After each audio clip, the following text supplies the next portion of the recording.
There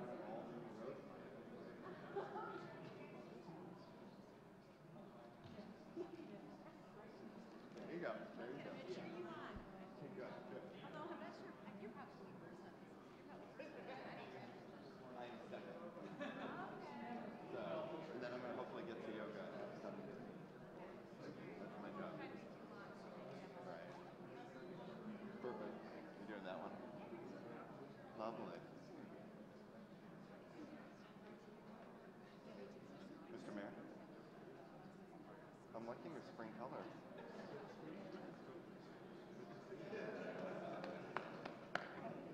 Great. I got my 4 minutes. I'm ready to go. Do you ask me questions?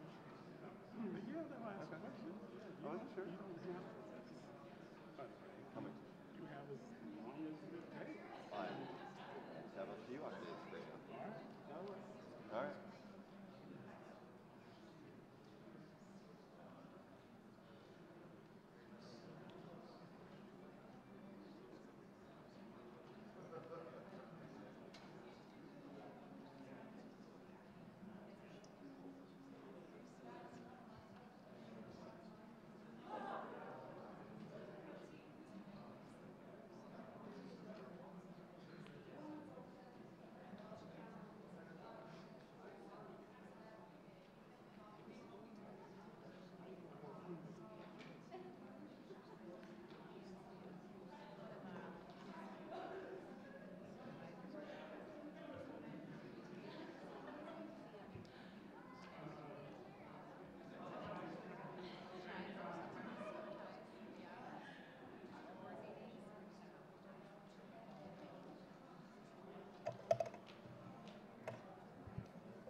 Good evening. I'd like to call this meeting of the Kalamazoo City Commission to order for Monday, March 18th, 2019. Roll call, please. Commissioner Anderson. Here. Commissioner Cooney. Present. Commissioner Cunningham. Here. Commissioner Sykes. Here. Commissioner Urban. Here. Vice Mayor Knott. Here. Mayor Hopewell. Present. For our opening ceremony this evening, we will have an invocation by Pastor Lindsay E. Bell of First United Baptist Church. I ask that you stand for the invocation and remain standing for the Pledge of Allegiance. Good evening, Pastor. Good evening. I see the clock is set for 4 minutes. I'm yeah. sure I will not use all of that time. Let us pray. God, we thank you for all things great and small. We thank you for this time and opportunity to come together and conduct the business of this city. We pray that as we conduct this business and set laws, rules, policies, and procedures in place, that we will remember that people's lives will be impacted based on what is done today. And today we are fortunate and blessed to have most of our needs met. And in most cases, someone reached out and gave us a hand. Someone looked out for us. So let us look out for our brothers and sisters in this community as we conduct this business, that we may all be able to enjoy the quality of life that reflects your goodness, your mercy, and your grace. In the name of Jesus, we pray and thank you. Let us say amen. Amen. I pledge allegiance to the flag of the United States of America and to the republic for which it stands, one nation, under God, indivisible, with liberty and justice for all.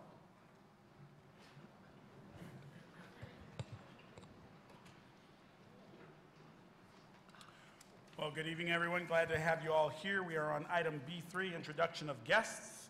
We have a report on the Rose Park Veterans Memorial improvements. Mr. Manager? Yeah, I'd like to ask Deputy Parks and Rec Director Patrick Maveri to come forward. And he's got a brief presentation on this. Mr. Director, good evening. Thank you. Good evening, Mayor, City Commissioners, City Manager. Thank you for giving us the opportunity to highlight the park improvements that we did at Rose Veterans Memorial Park.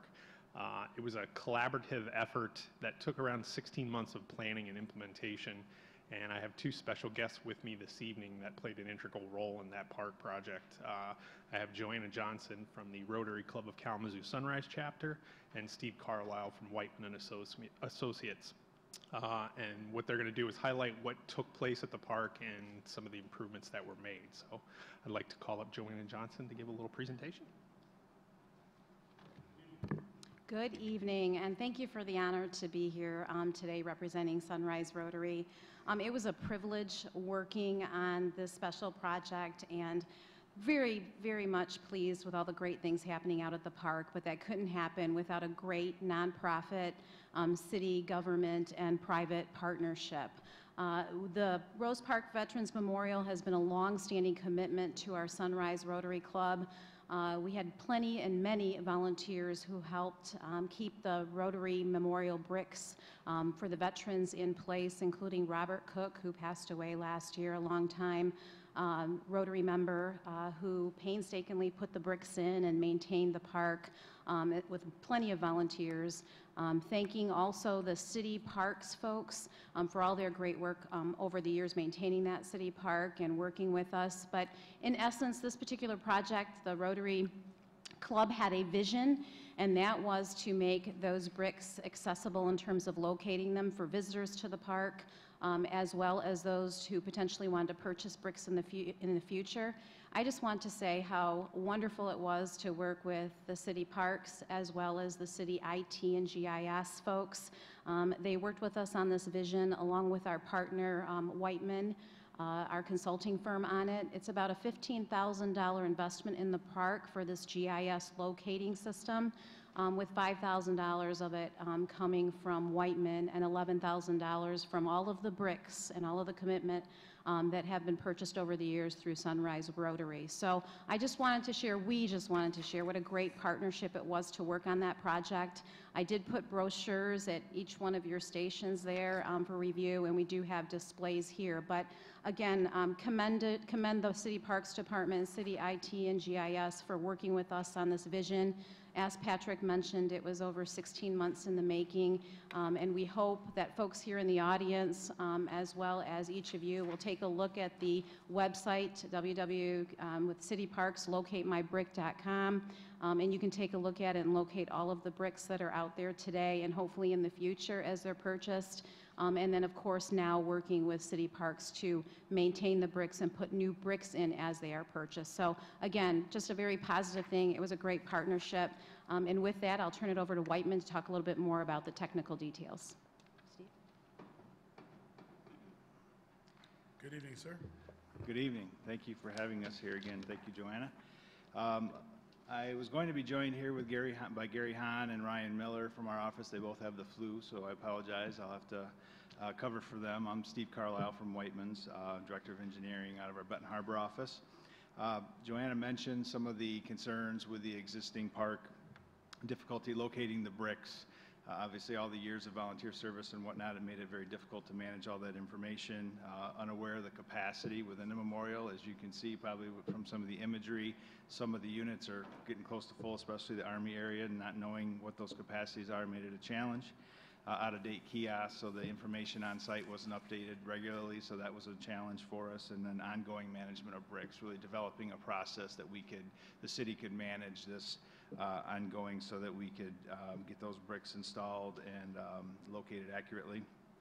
So our job was to put together a team of multidisciplinary professionals to really try to address the problem.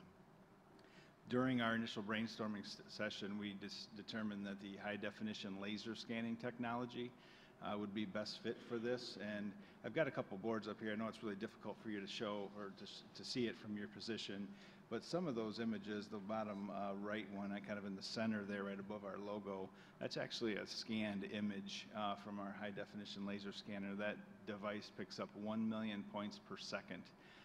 So we collected about 2.8 billion data points for this site. What it allowed us to do is actually we could read all of the engraved names and services, their years of service, the different branches, all from that scan. So we had all of the data in a 3D model that we were able to use. It took us about 2.5 hours is all to collect that. Since that project, we've done a few other things for the city. We've worked on the Fifth Third building for purposes of surveying the property. We've also scanned Rose Street for a reconstruction project. And then also most recently with our office here in Ransom Street, our new office in the city of Kalamazoo, to help our architects design the building, our design our improvements around the existing facility. So what did we find? We found when we scanned the existing brick pavers, 2,363 had been purchased with information, leaving about 1,730 bricks available for purchase, and then there's another 1,500 or so that are kind of border bricks and parcels that won't be sold. But that gives the Sunrise Rotary a good database to begin with, so they understand what they have remaining and where everything is. So once we had that model, GIS, again working with the city staff, prepared a 3D model, AutoCAD file, and allowed us to develop that online service that Joanna mentioned. The website, again, for everyone interested, locatemybrick.com. It's really easy to find on the city website as well, just through a couple clicks. So this is something where you can go in and search for last name of a loved one, family member, friend, and it's pretty easy to find all the bricks that might be assigned to individuals or certain areas. Let's see, and I guess ultimately we're just really extremely privileged to be part of the project, to help honor our veterans. It's been a great team build for our team as well. When you talk about our staff and all the different disciplines involved, it was really something we all came together on and had different inputs that gave us, I think, the best solution possible, including our architecture team helped develop the on-site kiosk that has a way of recognizing or identifying the brick location. That was something, a big problem too. There's so many bricks out there, it's really hard to understand where you're at. So they developed a kiosk that allows them to find out the location based on left, center, middle, and certainly the branch of service. The other thing we want to talk about today was our ACEC award. We felt this project was very appropriate to submit for recognition, and we received an ACEC award, I guess it was 2 weeks ago, at the Motor City Casino in Detroit. So we wanted to share this award and present this to the city this evening. If I can come up, can I approach? I'll come down.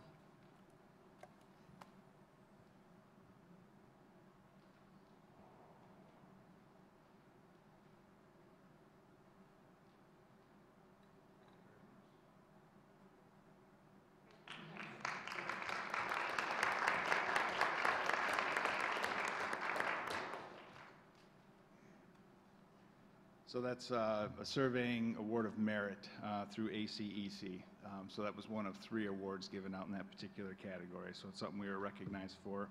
And again, just want to thank Sunrise Rotary for involving us, along with Joanna Johnston and her relationship with us, as well as the City of Kalamazoo and their staff. The Parks Department GIS team has been very helpful throughout the whole process.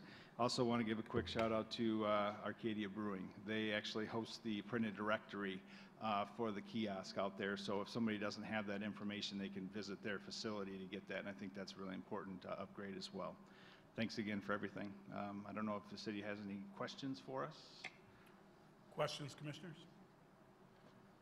What does a brick cost? I didn't see it in the brochure. Maybe I missed it. Oh, it's over there? Oh, I see it in the brochure. $50, everybody. So, and I know you all want one, so it's, you go to Kalamazoo Sunrise Rotary, KalamazooSunriseRotary.org. You can buy a brick in honor of a veteran that you love or in memory of. Other questions, commissioners? Thank you. Appreciate it. Thank you so much. We now have a legislative update from our state representative, John Hoadley. Good evening, Mr. Representative. Good evening, Mr. Mayor, Commissioners. Appreciate Vice Mayor. Good to see everybody here. Greetings from the 100th legislative session in Lansing. We are now 3 months in, and things are really starting to move.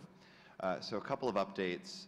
The first is that we are in full legislative swing. In the House, there were some changes in the process, so there was an addition of a secondary set of committees, which meant that many times bills that are moving through the traditional legislative process will go out of its first policy committee and then move into a secondary committee, whether it's Judiciary because it deals with sentencing, or House Ways and Means, which is a catch-all to review additional policy procedures, or Appropriations if it has an appropriation on it. So from that, it slowed the start of our process, but it seems like bills are finally moving and things are hitting the floor. We are already seeing bills move through the full chamber that are dealing particularly with criminal justice reform, which we're glad to see some needed improvements. We're also seeing a new set of bills that will be moving this week related to FOIA to bring some additional transparency and ethics reform. And then, of course, one of the topics that's also on all of our minds is auto insurance reform for finding ways to lower rates. There was, in fact, a special select committee that was formed, and so they're working on bipartisan solutions so we can actually lower auto rates while protecting coverage for folks in Michigan. Individually, I'm continuing to support that work while also introducing legislation to protect patients in our hospitals, to reduce gun violence by expanding background checks and red flag laws, to be promoting equality and ending discrimination, and soon some new bipartisan legislation that'll be coming soon related to hopefully reducing suicides. But since I serve on the Appropriations Committee for my third and final term in the state legislature, I am excited that I am the ranking Democrat on the House Appropriations Committee, which means, for better or for worse, I see a lot of the budget. And it is an interesting time. Now that we live in divided government, folks are really starting to talk to each other. Just a couple of weeks ago, we saw Governor Whitmer lay out a bold agenda to meet many of the promises that she talked about for the last couple of years, particularly around fixing the roads, improving education, and taking care of water. And the budget also really delivers some items for Kalamazoo that I thought were worthy to note. So first, we're seeing a trend where she is committing to an increase in revenue sharing. While I would love to see a larger increase, and we're at the beginning of the legislative process, she's proposed a 3% increase in through both the constitutional and statutory increases. This would add about $250,000 approximately to the Kalamazoo budget. Additionally, by changing the way that we fund roads, so we stop diverting money that was meant for our schools, she's been able to then put a historic funding levels into K-12 community college education as well. For Kalamazoo Public Schools, this would mean approximately $157 more per student annually.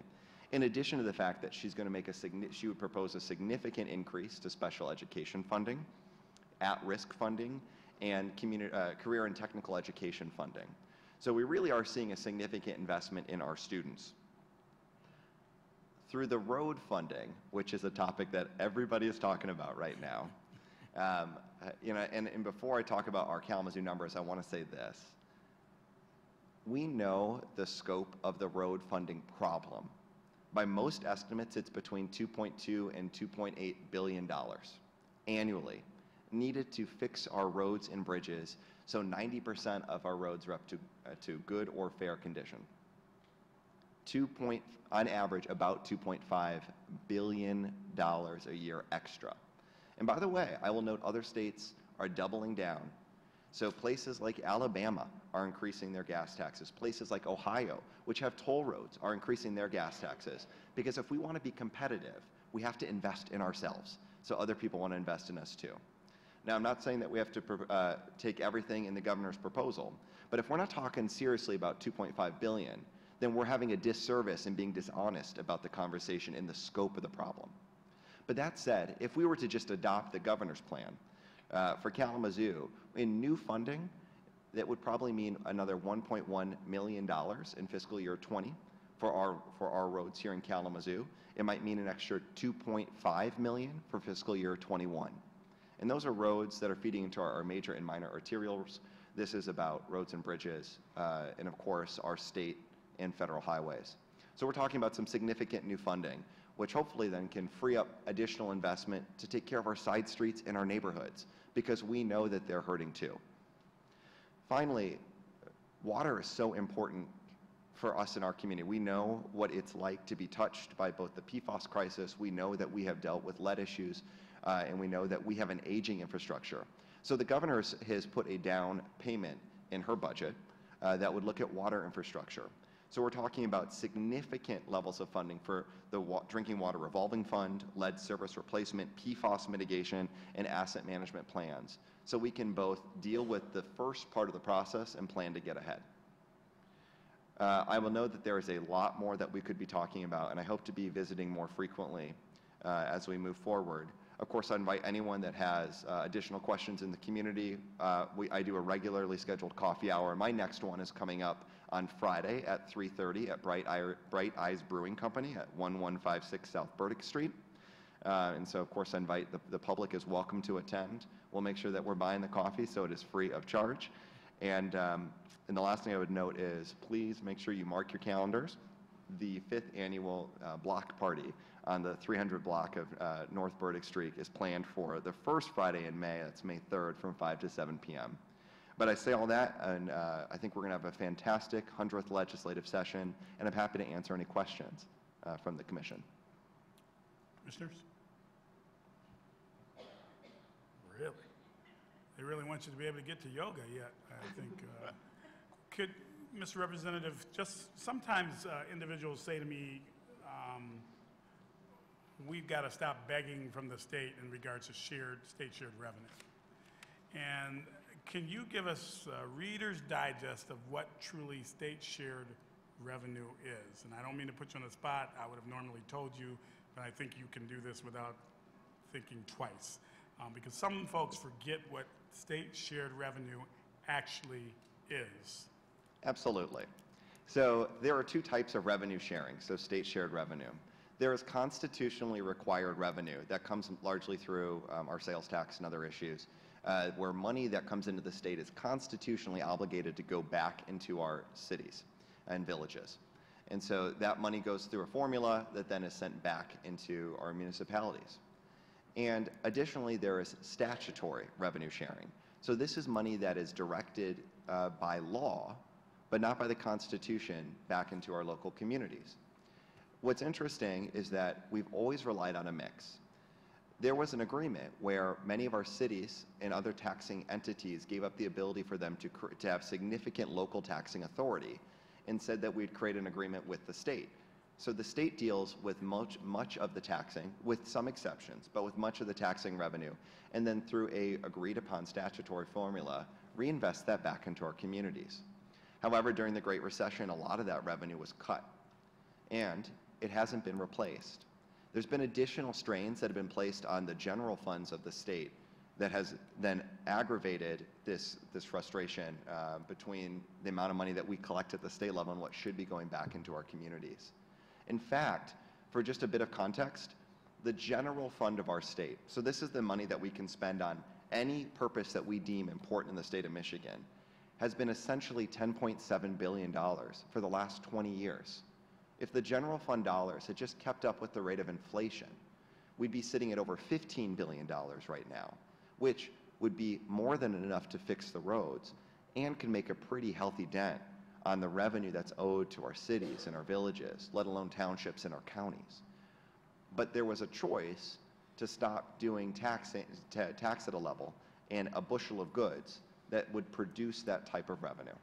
So I think that's sort of, in a nutshell, how we got to this point. But to give an idea on the scale of this, if you start adding up money that perhaps should have been sent back to our local units over the last 10 years, we're talking about $6 billion missing dollars. That's $6 billion extra dollars that could have been plugging potholes, and that's $6 billion extra dollars that could have been meant on public safety. That's $6 billion extra dollars that could have been used on parks. And that's not just Kalamazoo, but that's across the state. And so we shouldn't have to beg for money that should be going back into our communities. But we also have to make sure that people in Lansing are making choices that says every time that they give away one more tax cut to one more niche group, the expense is our communities, the expense is our schools, the expense is public safety. Commissioner Cooney? In the previous administration, not this immediate previous, but before that, there was a plan. We spent an awful lot of money on incarceration. And there was a plan in the Granholm administration to put money into the community for the community support to keep people out of prison. And what they did was that was successful, and that they were able to take the money that would have gone to incarceration and put that back into the communities. That program died over the last 8 years. Is there any initiative to put that program back in place? This is an issue that multiple people have brought up to me, and I am really excited to get to work on this one.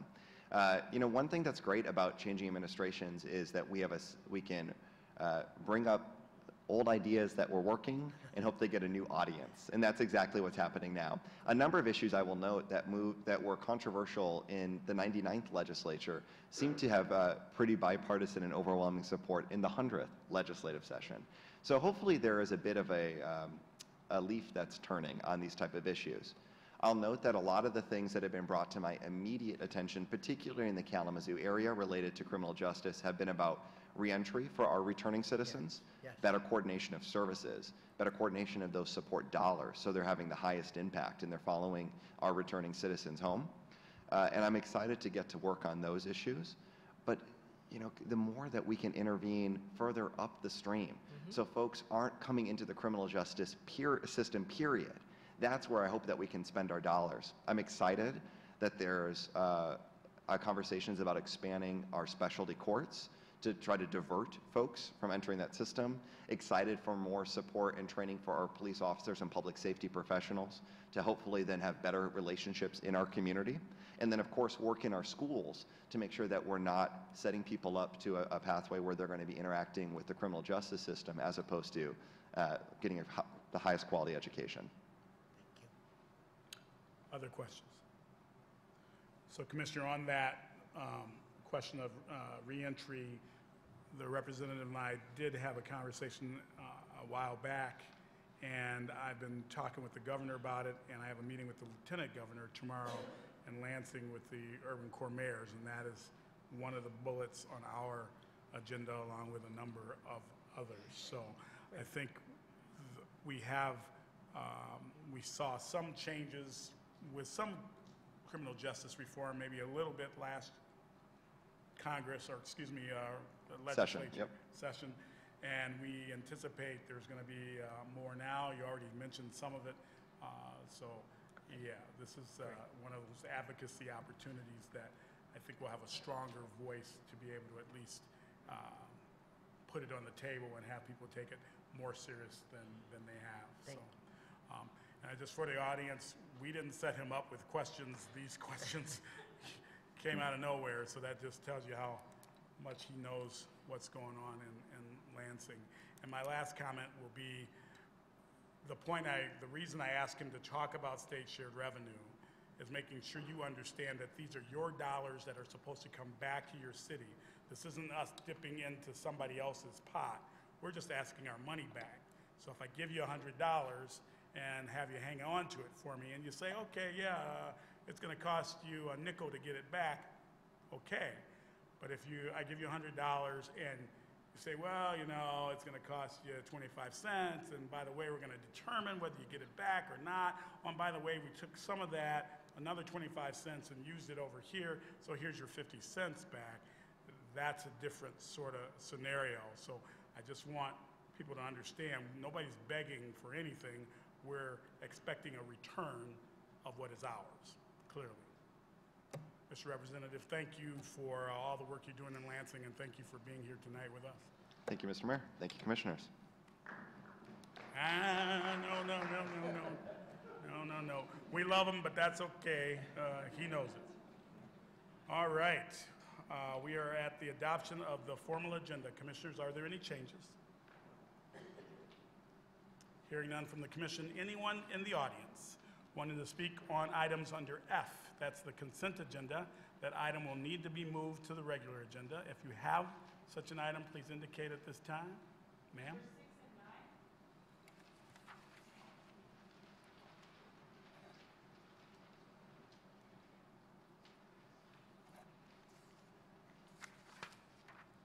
Anyone else? Okay, Communications Manager Ritzman. Yeah, I would like to let everyone know that the City Commission and city staff will be meeting in a special session this Saturday at noon at the Foundry located at 600 East Michigan Avenue. And the purpose of the meeting is to discuss implementation of Imagine Kalamazoo 2025, projects for 2020, and additional strategic objectives. Thank you. The consent agenda, please.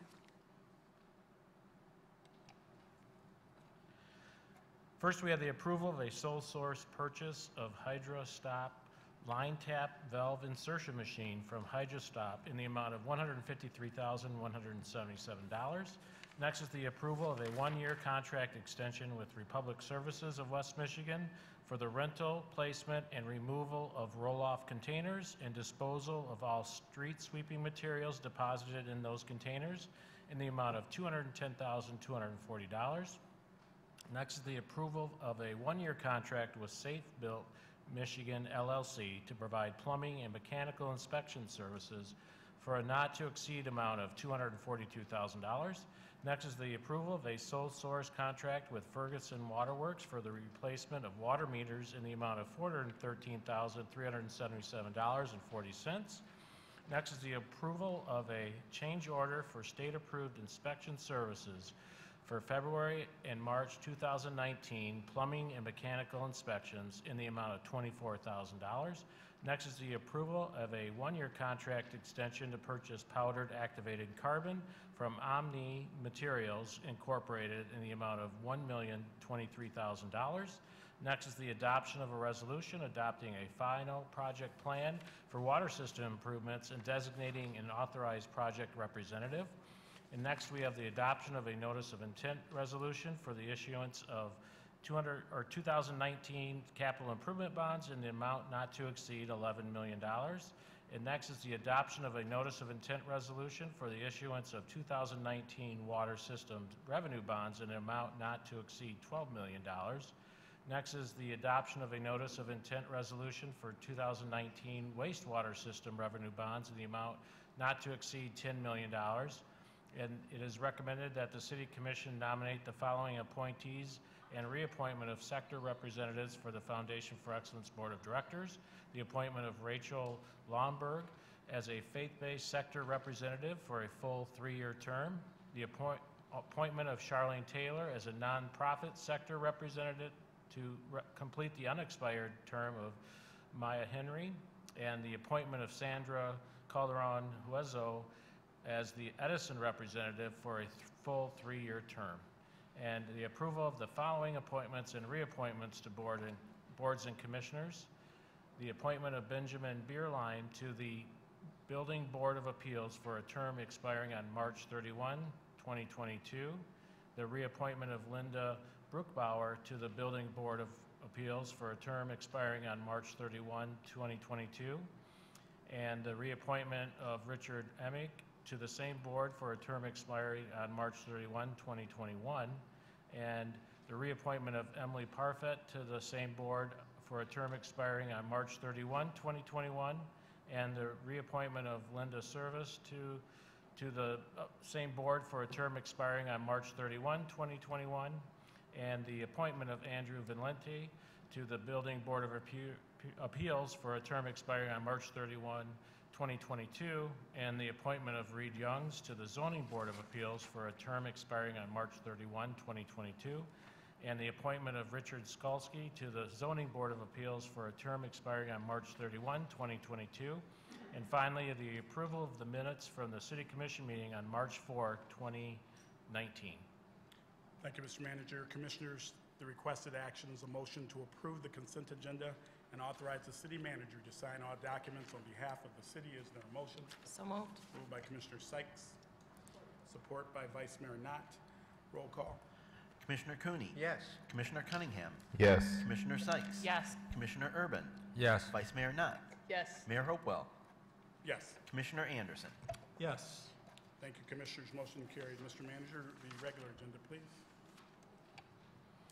We have item F6, which is the approval of the lease of 26 light-duty fleet vehicles from Enterprise Fleet Management Trust over 60 months including additional equipment in the amount of $689,397.51.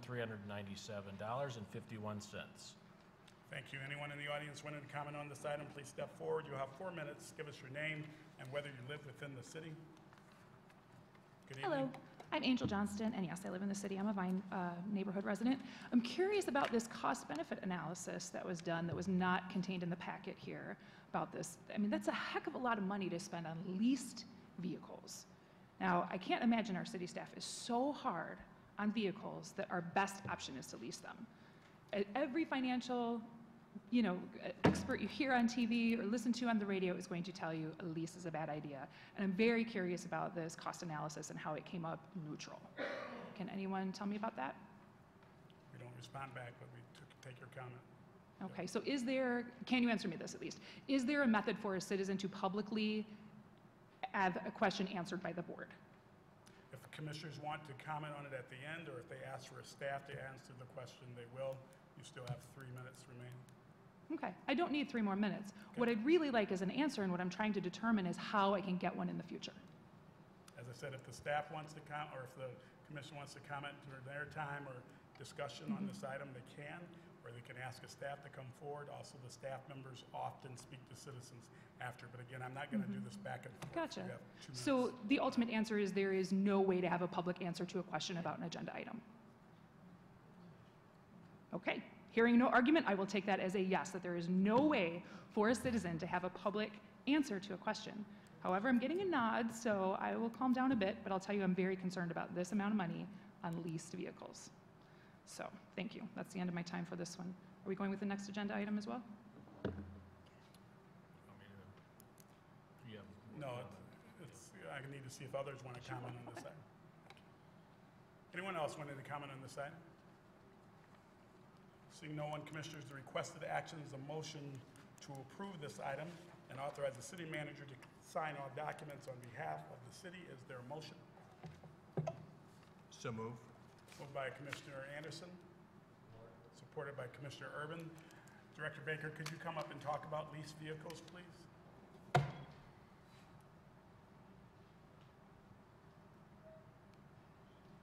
And just making sure the record reflects that the statement that I made is that commissioners may comment on an item during our discussion, or they can ask a staff member to come forward. So and a staff member will usually talk with you after the meeting. So there's multiple ways. Also speaking or calling in before the meeting and trying to get an answer from a staff member. That is made available to citizens. Good evening, Mr. Director. Thank you, Your Honor. Thank you, Your Honor, City Commissioners, City Manager. This is the third budget year that we've been looking to fulfill a majority of fleet needs through a leasing program. Approximately 3 years ago, we found our fleet in a situation of rapid underinvestment, and we needed to procure a large number of vehicles to get them on the road because we had several vehicles that were in a failed state and would have required additional cash flow at the time. So what we looked at is from a fleet standpoint, now there's about 130 vehicles that are in the light-duty fleet, and that includes pickup trucks, vans, all the white vehicles that you see around town, and that's many different apartments that utilize those vehicles. At that time, we needed about $900,000 a year in cash to cash finance vehicles. We didn't have that in the budgets at the time, and as we looked out into projected budgets, that would be difficult for us to maintain such a large cash figure in the budgets moving forward. We looked at debt mechanisms, as we do for any purchase of the city, and for us that's bonds. And for us to issue bonds to buy vehicles, we would be paying a bond off over 20 years and driving vehicles for in the 7 to 10 year range. So it didn't make financial sense for us at that point. We looked at some lease programs, and the lease program that we have utilized, and the one that we have before you today is a lease equity program, in that we're only paying for usage of the vehicle through monthly installments like most folks are aware of a lease program. And then when we turn that vehicle in at the end of the lease, that's sold, and those dollars then come back into the fund to then offset either future payments for leases or can be a cash buyout at that point. This is not a cost-saving measure. The reason to go with the leases was to upfit the overall citywide vehicle fleet with vehicles that could be put on the road today and without the long-term debt burden of bonding. So we're not proposing this as a savings plan for you. Now we have since transitioned ourselves off the leases in the funds that have sufficient cash flows to sustain them. This year, the Water and Wastewater Fund will not be leasing vehicles. Those vehicles will be direct purchased through the My Deal program, and those are programmed to come before this commission for consideration on the April 15th meeting. So with that, that's kind of a basic overview of how we got to the lease program and some changes that we've made with the lease program to date. And if there's any further questions about that, I'm happy to answer those directly. Commissioners, before he answers any questions, I wanted to bring up our new CFO, Mr. Vicinci, to see if there's anything he'd like to add, as well as the guardian of the finances of the city. Sure. Good evening, Mr. Director, Mr. CFO. The one thing I'd really like to add would be, as far as leasing the vehicles, where we do gain a little bit of cost savings is, if we were to take our time to purchase these vehicles every year, we'd be able to purchase a significant number less. So there is the time value of money. As we lease the vehicles, we get them at today's prices, and we pay off the lease over the next 5 years. If we were to buy 1/5 of these vehicles each year, next year the price might go up 5–10%, same year after and the year after. So this does allow us a potential savings as far as the overall cost of the vehicles. Thank you. Questions, commissioners? Thank you, gentlemen. Any further discussion? Roll call, please. Commissioner Cunningham. Yes. Commissioner Sykes. Yes. Commissioner Urban. Yes. Vice Mayor Knott. Yes. Mayor Hopewell. Yes. Commissioner Anderson. Yes. Commissioner Cooney. Yes. Thank you, commissioners. Motion carried. Mr. Manager. Adoption of a resolution granting a payment in lieu of taxes for the Ebitz Crossing Limited Dividend Housing Association Limited Partnership at 711 West Michigan Avenue pursuant to Section 35-4 of the Kalamazoo City Code. Thank you, Mr. Manager. Anyone in the audience wanting to comment on this item, please step forward. You have 4 minutes. Give us your name and whether you live within the city. Hi, Angel Johnston again. Let me pull up this page here. So I did a little research on the company here, this Woda Cooper. They have some really horrible reviews. On the Google reviews, they have 47, and they have a 2.2 rating. So I looked into some of the reviews, and some of them are work-related, but many of them are from renters, from these other units that they own and manage. And there are some really concerning things. One woman talks about how she's had all this flooding in her closets, her clothes and shoes are turning brown, they're not addressing it. There is one gentleman who wrote about his college-age daughter who lived in a unit. When she moved out, they got assigned everything is okay agreement, and they're fighting for their security deposit. It's one bad review after another with a couple decent ones sprinkled in. Also, and I'm sorry, this is the page I'm looking for, this is supposed to be for low to moderate income people. And if I can find this here, I do believe that the 1-bedroom apartments were going from as low as, hold on, here we go. As low as like $350. Sorry, I'm scrolling badly. But up to like $975 for a 2-bedroom and like $850 for a 1-bedroom. And I'm sorry, I mean, housing is a big deal. That's a big problem we're having here. If this is what we're saying is affordable, yeah, that low side is great. I can see a senior citizen being able to pay, $300, $400, even maybe $500 on a decent Social Security check. But a 1-bedroom apartment for $850 from a company with horrible reviews, that's really bothersome. Now, granted, I didn't, get involved in this project when you guys were looking to choose a company or however this went down. I don't know the details there.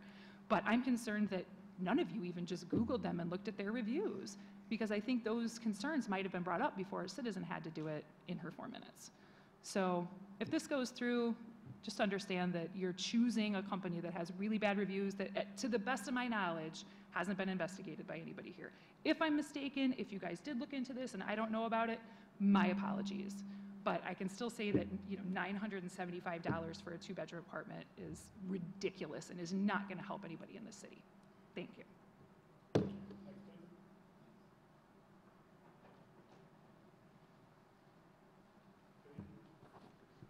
Good evening, Toby Hannah Davies. And yes, I live in the city. First of all, want to say that I have huge appreciation for Angel Johnson, who just spoke, because I volunteered with her at the warming shelter during the polar vortex at First Congregational and First Baptist churches, and she was very impressive working with people who are homeless.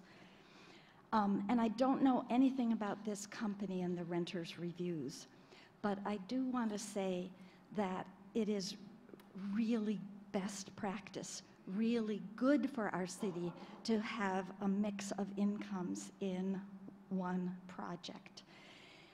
I am speaking for the Isaac Housing Task Force, which includes people from many different congregations and organizations concerned about social justice. And we believe very strongly that mixed income housing is the best possible thing that we could be doing in our city as we develop the affordable housing that we badly need. If all of the units are very, very low income units and extremely low income units, we are concentrating poverty. If all of the units are very high income, we're very likely gentrifying depending where they're put. The best solution to the past history that we've had in this community of redlining that created very damaging segregation is for us to create mixed income housing with very low income units all the way up to higher income units everywhere we build affordable housing. And this project has a lovely mix of costs, going down to $383 for a 1-bedroom unit. So I don't know what to say about renters' reviews, but I do want to make sure you understand that having some of the units too expensive for people who need affordable housing, it's not a bad thing. It's a very good thing to have mixed income housing. Thank you. Thank you. Next, please. Next, please. Good evening. Good evening, everyone. My name is Garrett Ladon, and I do not live in the city. I'm an employee of the Woda Cooper Companies and wanted to have a chance to further explain what we are looking to do here at Ebbets Crossing. In response to some background on our company, we are one of the 10 largest affordable housing developers in the country and have over 30 properties here in Michigan, 2 of which have received awards from the governor for preservation, one up in Menominee and then one over in Corona. We are very committed to the communities in which we serve. We are long-term owners, and we have only ever sold 1 property that we have developed out of over almost 300 now. So we do take the concerns of our tenants seriously, and I hope that the concerns which were brought there were addressed in a prompt manner. We do have 12,000 units, and we do enjoy an over 95% occupancy. So we feel that what we provide is of both high quality, we are proud to own it, and also of value to our renters. Furthermore, in regards to the actual rents, we too believe in a mixed income community, and that's what here at Ebbets Crossing we would look to promote. With units that start at $300 for a 1-bedroom, or for $340 for a 2-bedroom, we're targeting folks who earn extremely low incomes, 30% of the A area median income or below. Then in the middle, we have individuals and families served who are considered to be very low income, around the 50% area median income level. That'll be probably around $500 rents for the one bedroom. And then on the more expensive side, the units which go up to $975 for a two bedroom serve individuals and families that are considered to be moderate income at 80% of the area median income. So we fully believe that serving a mix of incomes is the way to develop. We are not looking to concentrate poverty here in Kalamazoo or anywhere. We really believe in building in areas with good schools, good access to health care, in this case, excellent access to transportation and to downtown amenities. So we really look forward to the opportunity to be a partner with the city, and what approval of the pilot would do would give us the necessary tax incentive to bring a very high quality, energy efficient product to downtown Kalamazoo, and we really appreciate your consideration of our request. Thank you. Anyone else wanting to comment on this item? On this item, please step forward. It's semi-related. About, yeah. Hi, Mayor. First off, Your Honor, and to the council. My name is David Elias. I just recently purchased a piece of property here in Kalamazoo. I've been a resident of Kent County previously for almost 3 decades, and prior to that, I was raised in South Florida. I am a big stickler for, and I ran for a state house seat, so I try to remain politically active in things that are going on around my community. And I will say this, pertaining to when the lady, a couple before me, mentioned about the cost, and also the previous lady about the cost, different diverse tenants. I live on Jackson Street, and if you drive by there, it is a pigsty. I happened to purchase a home that was a Fannie Mae, and I did full circle. I lost a home almost 9 years ago. I know what it's about. I'm in there investing sweat equity, but I can tell you the house next to me has 2 vehicles that have stones, glass thrown through they're sitting there. The postal employee told me they've been there 5, 6 years. Nothing has happened to them. When I actually called the public safety, they happened to mention to me that, well, if they move a couple of feet, then they're in compliance. And I'm thinking, does the city of Kalamazoo, and I'm rhetorically throwing this out there, do they have such low standards that it's okay to have 2 abandoned vehicles on a property that one tenant, and some of these are rental properties, I will grant you that. One of the homes a couple doors down from me, they could film hoarders on it just from the outside. It's an absolute pigsty. Sir, I'm going to ask you to comment on the... Well, that's why when they were talking about tenants and about income and properties, that was the reason I'm bringing this up. And I'm wondering, if, perhaps, Mayor, you could direct me, or who would I talk to about code enforcement, or because I've made many different phone calls and nothing seems to, nothing's going on. And I would like to be proud of the area where I live. So that's my main bone of contention.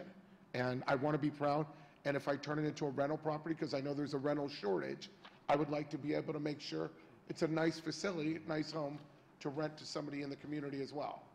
Thank you for your time. Thank you. Anyone else wanting to comment on this item? Seeing no one, Commissioners, the requested action is a motion to approve this item and authorize the city manager to sign all documents on behalf of the city. Is there a motion? So moved. Moved by Commissioner Sykes. Support. Supported by Commissioner Urban. Would like to see if Director Kick could come up and address some questions, please. I'd also request that the developer you might as well come up and sit in the front seat, front of the audience, because we'll probably have some questions for you as well. And for the last gentleman that did make comments, the lady you see standing in front of you is the lady that you will want to talk. I'm relatively new, so I appreciate it. You bet. Madam Director, questions for the staff on this one? Take questions first. Should I let you know the Commissioners, okay, I heard Commissioner Sykes. I was actually just asking you, can she sort of respond to the conversation first before we ask questions? You can certainly Ask. Okay. Director Kick, would you be willing to respond to some of the concerns that have been raised? Yes. Yes. Thank you. Thank you, Commissioner Sykes. To respond to the first question about the reviews or how we, I think it was the way that the guest provided comment was that we would select a developer. We do not select developers. That's not, unfortunately, how this process works. This is not a city property. This is private property. The pilot resolution that is in front of you tonight is a part of the application process that the Michigan State Housing and Development Authority has the developer go through in order to receive the low-income tax credits that allow them to subsidize the rents the way that they are. And so this application in front of the resolution in front of you tonight will go into that developer's application.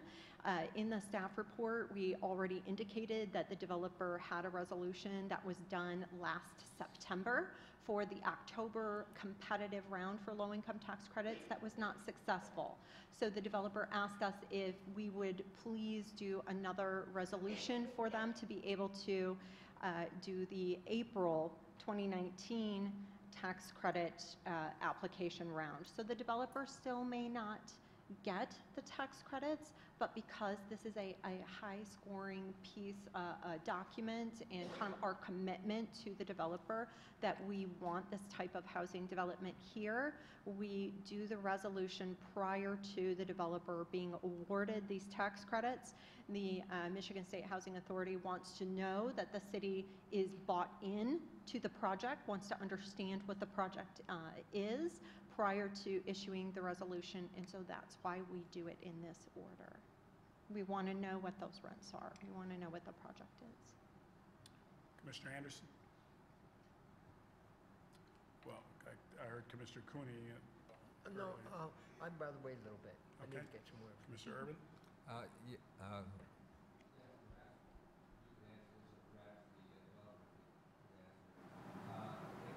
If the application was made before and didn't make the cut, what was done to improve the score in the application in the meanwhile?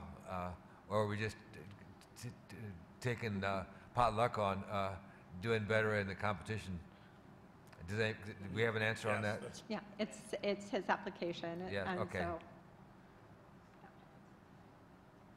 Yes, the reason that the application was not successful the first go-around was that we had to withdraw it following its submission due to some items with our negotiation between the current owner and us with our purchase agreement. Those issues have since been resolved. I see. And therefore, if we submit the application this time, we will not withdraw it, and we do believe it will score just as well as it did last round. Okay, good, thank you.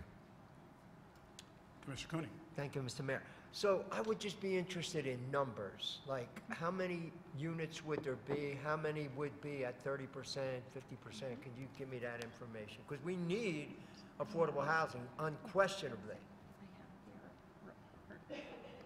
Absolutely. I appreciate you asking that in further detail. So the property itself will have 49 units. Okay. It will have, that's exactly the tab. you either want this one. The second one. You want this one? Yes, please. So we'll have 49 units, 25 one-bedroom, 24 two-bedroom. We'll have 10 of them serving 40% of the area median income, 7 serving 40%, 1 serving 50%, and then there are 3 serving 60%, another 11 serving 70%, and then 17 serving 80%. So just for clarity, you said 40% twice, so 10 serving 30%? Is that what that means? Yes, 10 serving 30%, sorry, and 7 7 40%. 7 40%, Okay. yes. Okay, thank you. Commissioner Cooney, if you're interested, that we do have the breakdown within the agenda packet that I can share with you, that's 2 one-bedrooms, and it's really lovely because it's 8 two-bedroom apartments at that 30%, so that's, am I reading this That is correctly? That's absolutely correct. $365 a month for a 2-bedroom apartment. There's going to be 8 of those. We know what a critical hole that is. So, you know, to have 10 apartments at $365 and $305, it's a huge need. So even just 49 apartments in this development can make a difference. Other questions, Commissioner? Sir, can you tell me what your dispute resolution process is? How does a tenant deal with an issue with the landlord? What's the expectation? Is it written forms? Is there a process for escalating an issue? How does that work? Yes, Mayor. We do have a process for that. So where it would begin would be that tenant would would document the report with the community manager, and then that would then immediately, this standardized format, get turned to their district manager, which is sort of the area, kind of, I would say, corporate individual who oversees about 7 or 8 properties in a geographic area, and usually it will get handled at that level. If it needed to get further escalated, there are a couple additional levels in our hierarchy. Furthermore, we have a on-staff corporate counsel who actually is a former employee of the Michigan State Housing Development Agency, Chris LeGrand, who will work through if a dispute got so egregious that it felt that it needed to be addressed at our highest level. Any further questions, Commissioner? Commissioner Urban? This is just a general question. When we're talking about area median income, are we speaking about the county as the area median income, or are we talking about the city's median income? Just for clarity here. So the Michigan State Housing Authority uses the county area median income, and so the developers who go after low-income tax credits must follow MSHDA's process, and so they are going to use the county numbers. Okay, thank you. Commissioner Urban, that will be on the agenda for tomorrow for the Lieutenant Governor to see what needs to be adjusted there. Just for the audience, there's a difference between county, when you wrap the county in our median income compared to when you have just the city, and so that challenges this whole process for us as a city sometimes, in getting what we need for our residents. Any other questions? Thank you both. Thank you. Roll call, please. Commissioner Sykes. Yes. Commissioner Urban. Yes. Vice Mayor Knott. Yes. Mayor Hopewell. Yes. Commissioner Anderson. Yes. Commissioner Cooney. Yes. Commissioner Cunningham. Yes. Thank you, Commissioners. Motion carried. Mr. Manager? Next is the approval of the Youth Mobility Fund Project Services Agreement with Kalamazoo Public Schools and the Central County Transportation Authority. And I would like to call forward Steve Brown, our Foundation for Excellence Coordinator. Good evening, Mr. Coordinator. Good evening, Mayor, Vice Mayor, Commissioners, City Manager. It is really my honor and privilege this evening to present the 3-party agreement that's going to make the Youth Mobility Fund actual fact after a year of work. This is an agreement between the City of Kalamazoo with support from the Foundation for Excellence through an allocation made in this year's budget, Kalamazoo Public Schools, and the Central County Transportation Authority, CCTA Metro. This is all in the packet. It's been presented several times, and tonight I would really just like to say thank you for your support, and to let you know that Metro and KPS are very excited. They wish they could be here. We're going to be engaging the community further this spring and hopefully holding an event to kind of kick this off. I'm happy to answer any questions you have about the specific program. I would also like to commend Mr. Ryan Weber, who's the director of KPL. They're not a party to the agreement, strictly speaking, but we have wrapped in the existing one-card part agreement that they had with KPS. So as a high schooler for KPS, starting the summer, you'll have a card that has unlimited bus fare all year, no matter what. It's also a library card. It's issued to you through the same standard operating procedure of Kalamazoo Public Schools. And it's really going to knock down a lot of barriers that people have recognized essentially forever to youth development in the community. So I'm just thrilled to be able to bring this before you and answer any questions that you do have. Questions, Commissioners?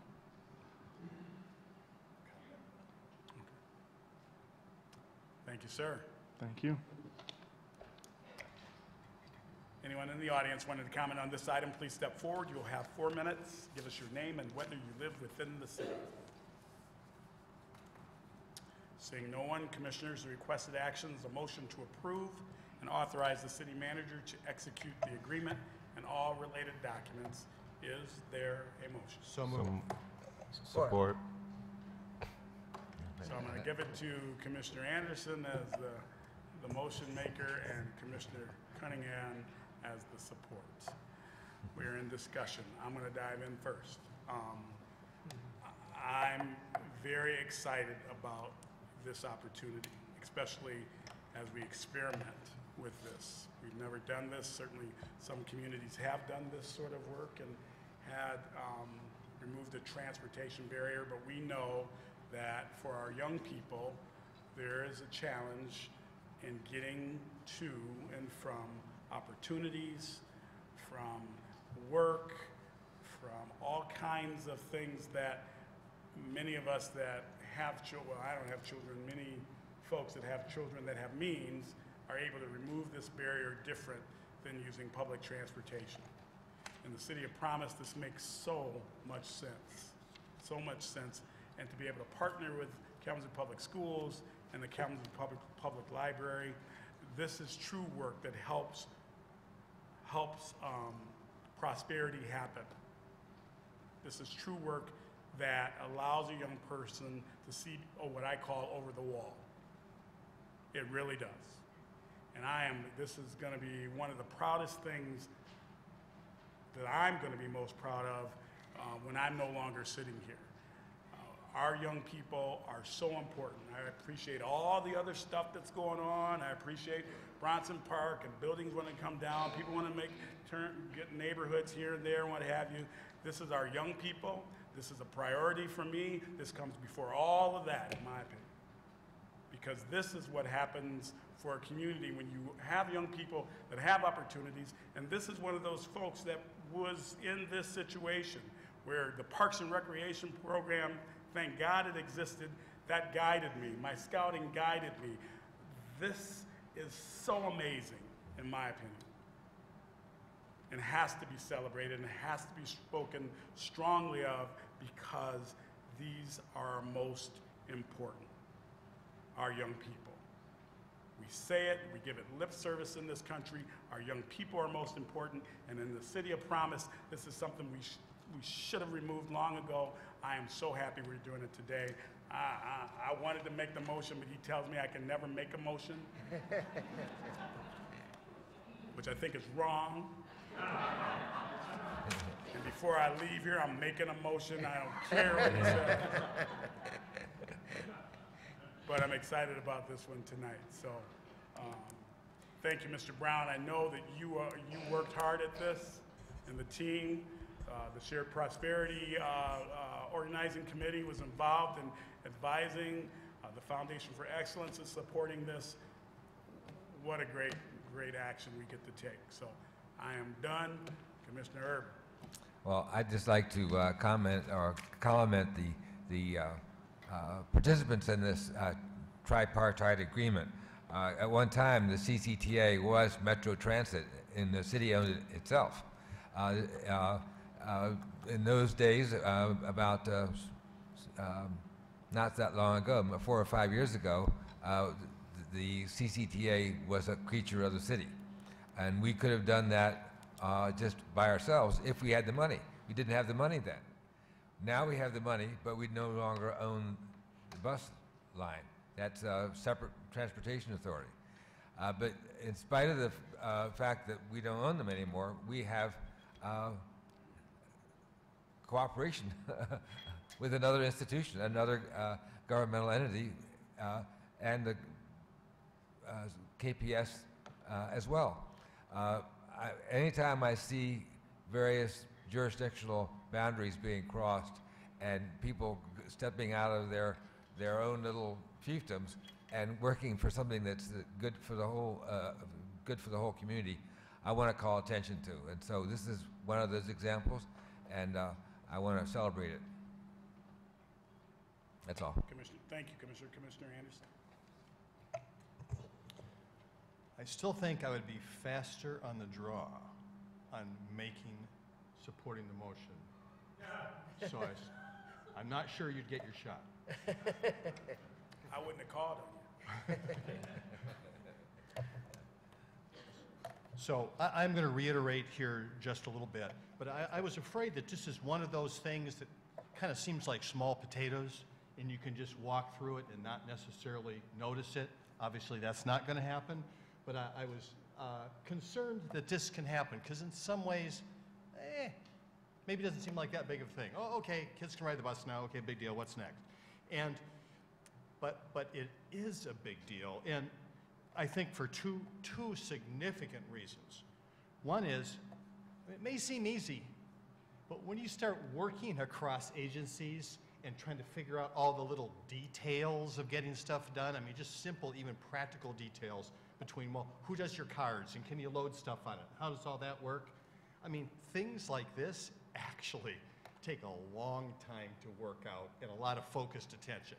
You don't put focused attention into it, and this means all the collaborators, doesn't happen. So this is significant, and I think this lays the groundwork. This is a model for how to keep doing this kind of thing. Work together for the end that we all have in mind. So this is a big deal. And in addition, not so many years ago, not only were we deciding how many folks we were going to cut or help people retire early from the city, or how much less we were going to do in keeping up our roads as we were managing a decline. We talked about the state shared revenue business, and all this contributed to that in the city. Not so many years ago, that was our reality every single year. And now we are having an opportunity to incrementally grow our imagination and putting it into practice by funding, due to the fact that we have this very unique situation in Kalamazoo where we have a Foundation for Excellence. Tonight we appointed some replacement board members for that. We have that opportunity now, to imagine the possibilities. And this is one little piece of that. That's why this is so important for us in Kalamazoo as well. So I appreciate that we're making a big deal out of it. It's a big deal. Thank you for everyone that has worked out the details to bring that action to us here tonight. Thank you, Commissioner. Commissioner Cunningham. I want to highlight a lot of the positives that you guys have stated in regards to this opportunity, but I know for me, it's very frustrating when we don't invest in our youth. And we see that time and time again on many different platforms in many different arenas in regards to budgets and us not placing our dollars where they need to be. For me, working with programs that provide our youth with opportunities, some of those roadblocks is transportation. And so to be in a space to cast this vote, I consider it an honor for our youth. And there's so many different positive possibilities for our youth in something as simple as this. I know that, as a community, we want to move away from everyone having a car and lowering emissions and things of that nature. What are we training our community if we allow them to, ride partnership on our buses and learn how to use our transit system and learn how to use and even to go back to what you stated, Commissioner Anderson, in regards to, 3 years ago, we were sitting here just trying to figure out what was the next dollar we need to save, where now we can really put a lot more energy and effort and time into exploring possibilities. And what better way to do that than to do that with our youth? And I know me personally, you know, when we think about our sidewalk infrastructure and as Representative Holy mentioned earlier, our street infrastructure, you know, these all touch on one another. So not only is it positive for our youth, it's positive for our community, it's positive for our environment, it's positive for our future, and I think that's the most important thing. Commissioner Sykes. Yeah, if I could, I'm not gonna repeat all the things that my colleagues said, although I do agree in the necessity of investing in our youth, and that's one of the things that I am proud of in this city, is that I think that we do a better job than most in doing so. I'm actually, I'm coming to the end of my term, and I know, Mayor, you're going to be retiring and moving on. And I actually, what I just want to say is, I think you're selling yourself a bit short. I hear, been working on this for a year. We've been working on this for a couple of years. I know that when I came on this commission, when I came on this board, this was something that you were already talking about and already meeting about and already working on. And I would say for those who don't know, within the first 6 months or so of my term, we were talking about what sort of programming we could put in place for middle school students, and we were talking about this sort of partnership and initiative. And so to see this on the agenda now, this is really full circle for me and really impressive. And I wish I could say I've done a lot of work up here, but I wish, while I wish I could say I was a part of this, I was not. And so I want to say, well, I'm going to vote for it, but but I want to, especially in an environment where a lot of times we're talking about the things that we haven't accomplished and the things that we still need to work on. This is something that I think is really impressive, and it's really exciting seeing it come, to fruition while I'm still up here on the dais. So hats off to you, and thank you to all the staff who worked on this as well. This is a really, really monumental occasion for our city and for our young people. So, thank you. Thank you, Commissioner. Other comments? I know I said I was done. I'm going to say a couple quick other things. One, I'm so glad that so many of you are here for another reason, because I get frustrated when we have individuals that aren't filling these chambers on the things that are so vital to this community in so many ways.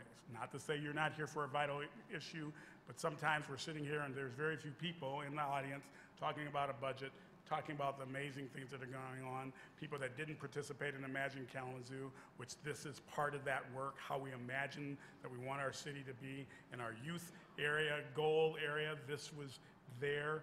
This is a tactic that we believe has impact. And then my last one was when the first article, so for the MLive report journalists, there was an article written about this opportunity. And I don't hardly ever read those comments. Appreciate those that make them.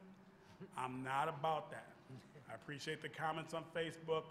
Facebook's a wonderful thing. Social media is a wonderful thing, and then it's not a wonderful thing. So we were dubbed as socialists up here. So what are we going to do? Socialize, blah, blah, blah, blah, blah. I just think it's so interesting. We all must live in that same spot, right? Every child has the same opportunity, because they got to choose, they were able to choose their parents. They were able to choose their mobility. They were able to choose the house they live in, and all of that. Those children were able to make that choice. Gosh, what a wonderful world we must live in if that is the truth. But we all know it's not. It's not. Roll call, please. Commissioner Urban. Yes. Vice Mayor Knott. Yes. Mayor Hopewell. Yes. Commissioner Anderson. Yes. Commissioner Cooney. Yes. Commissioner Cunningham. Yes. Commissioner Sykes. Yes. Thank you, Commissioners. Motion carried. Mr. Manager? Next is the acceptance of the 2018 Lead Hazard Reduction Grant and approval of the terms and conditions. And I would like to call forward Dorla Bonner, who is our Community Investment Manager.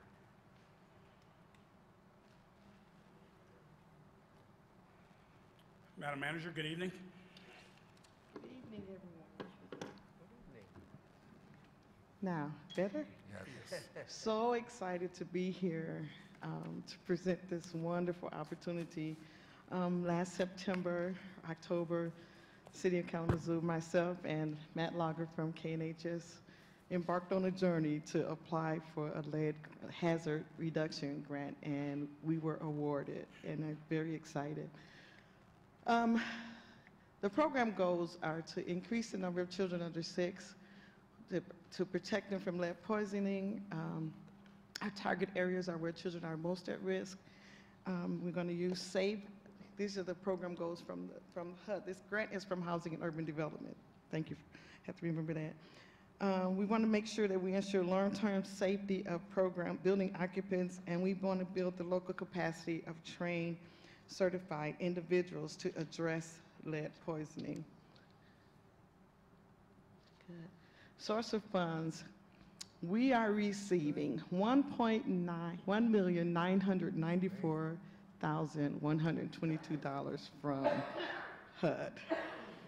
We have a local match of $218,195 with a total program funding of $2 million, $2,212,000, and of that, 82% is going directly to those houses.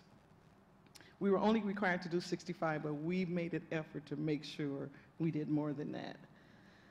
The main objective is to mitigate lead hazard from 72 homes where children 6 and under live or spend a majority of their time. And because we realize that we have a lot of rental properties with children, we've divided it 60-40 with owner-occupied and rentals that have up to 4 units. Our timeline is the funding should be released April 1st, recruitment will begin in June, and the program length is 42 months from the beginning.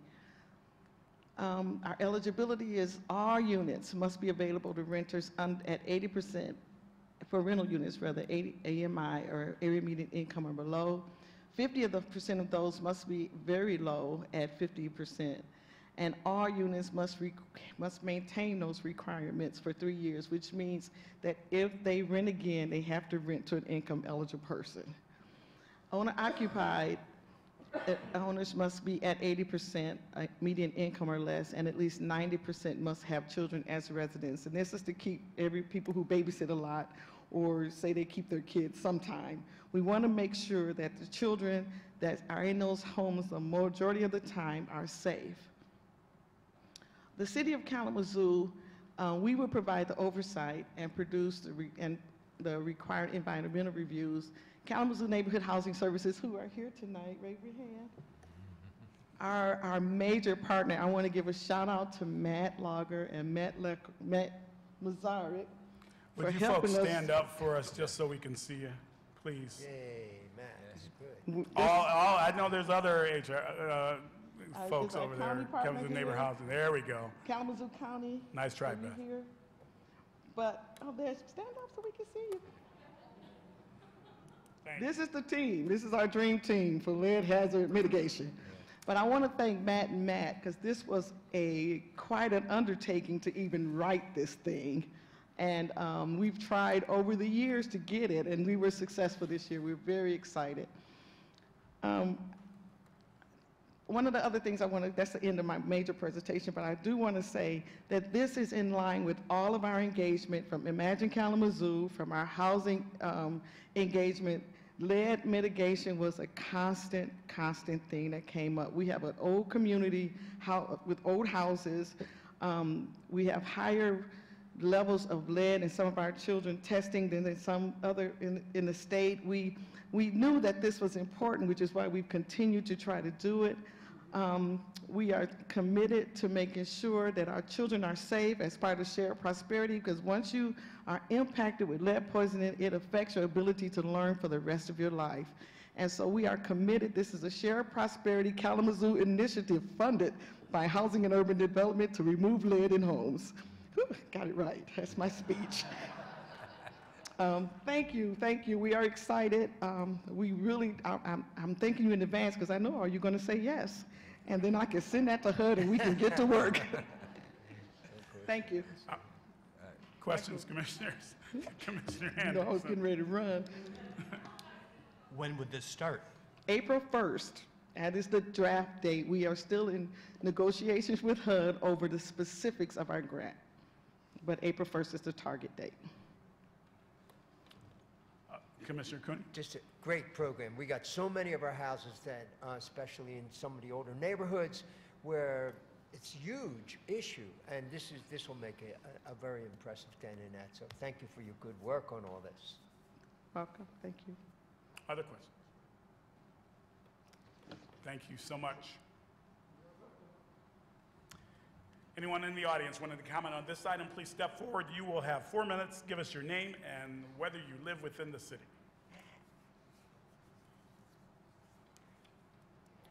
Good evening, Commissioner. Good evening, Commissioners, Mayor, Vice Mayor. My name is Matt Milzarek, city resident. I just want to take a brief moment here to thank the city and city staff for all their hard work partnering with Kalamazoo Neighborhood Housing Services on this. We've been trying to get this funding into Kalamazoo for about 6 years now. Our community used to have this funding at the county level. Roughly 2013, that stopped. And since then, the amount of lead remediation work in our homes has dropped drastically. So this is very exciting to bring this back to Kalamazoo. It's 3 years. If we do great, I'm confident we will, and then I'm confident we'll get it for another 3 years. So thank you all, and to all my colleagues working on this. Thank you, sir. Next, please. Good evening. Good evening. My name is Matt Lager. I'm the director at Kalamazoo Neighborhood Housing Services. We're excited about this program for a number of reasons. I'll just mention a couple. First, it's so exciting because these are households that have children that are experiencing the negative impact of lead, an elevated blood lead level. And we know that children 5 and under, that can have a lifelong negative impact on them. That's the developmental stage that's most dangerous for a child being exposed to lead. I'm also excited about this because this is a time when, especially those of us that are in a business that seek funding from HUD or other federal programs, are more used to seeing cuts in that funding rather than new money being brought into communities. And along with Dorla and Community Planning and Development, we're so happy to be a part of bringing in more resources to Kalamazoo to help with affordable housing and to make that housing safe and decent for the people that live there. This is the type of grant that we can't do without a lot of partnership. And in addition to community planning and development, the county, and Julie Fox at the county, who is the lead-safe nurse for families, will be going into households, helping the parents or the guardians of children that have been exposed, and helping to create or facilitate behaviors in that house that make it even safer for those children. So thank you also to the county on this. Thank you. Thank you. Thank you.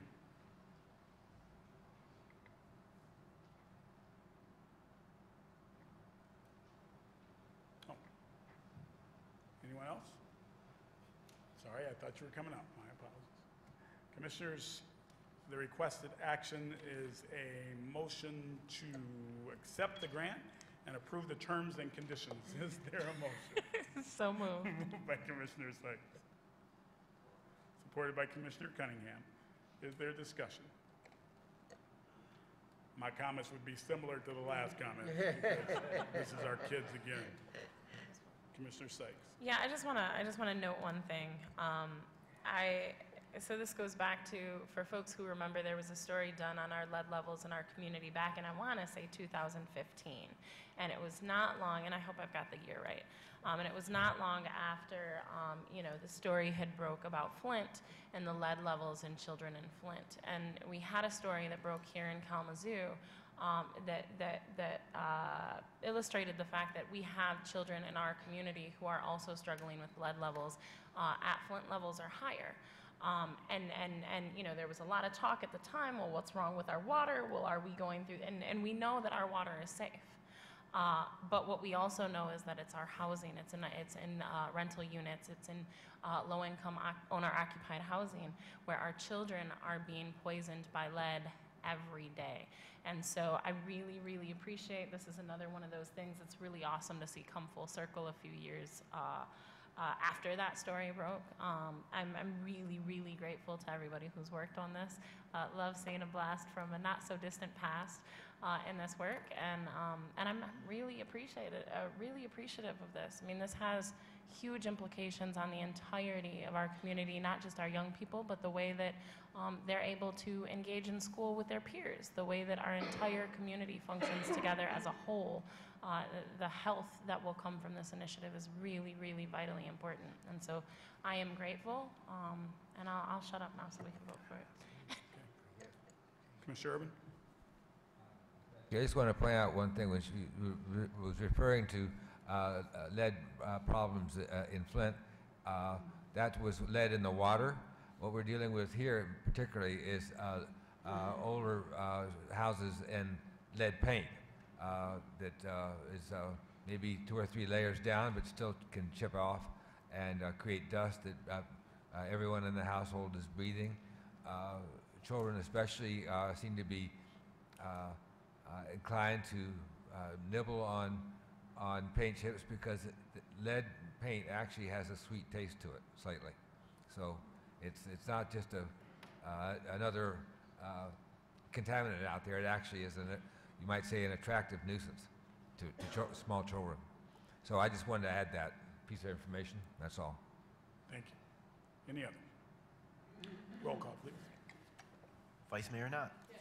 Mayor Hopewell. Yes. Commissioner Anderson. Yes. Commissioner Cooney. Yes. Commissioner Cunningham. Yes. Commissioner Sykes. Yes. Commissioner Urban. Yes. Thank you, Commissioners. Motion carried. Mr. Manager, you have a report this evening? Thank you, Your Honor.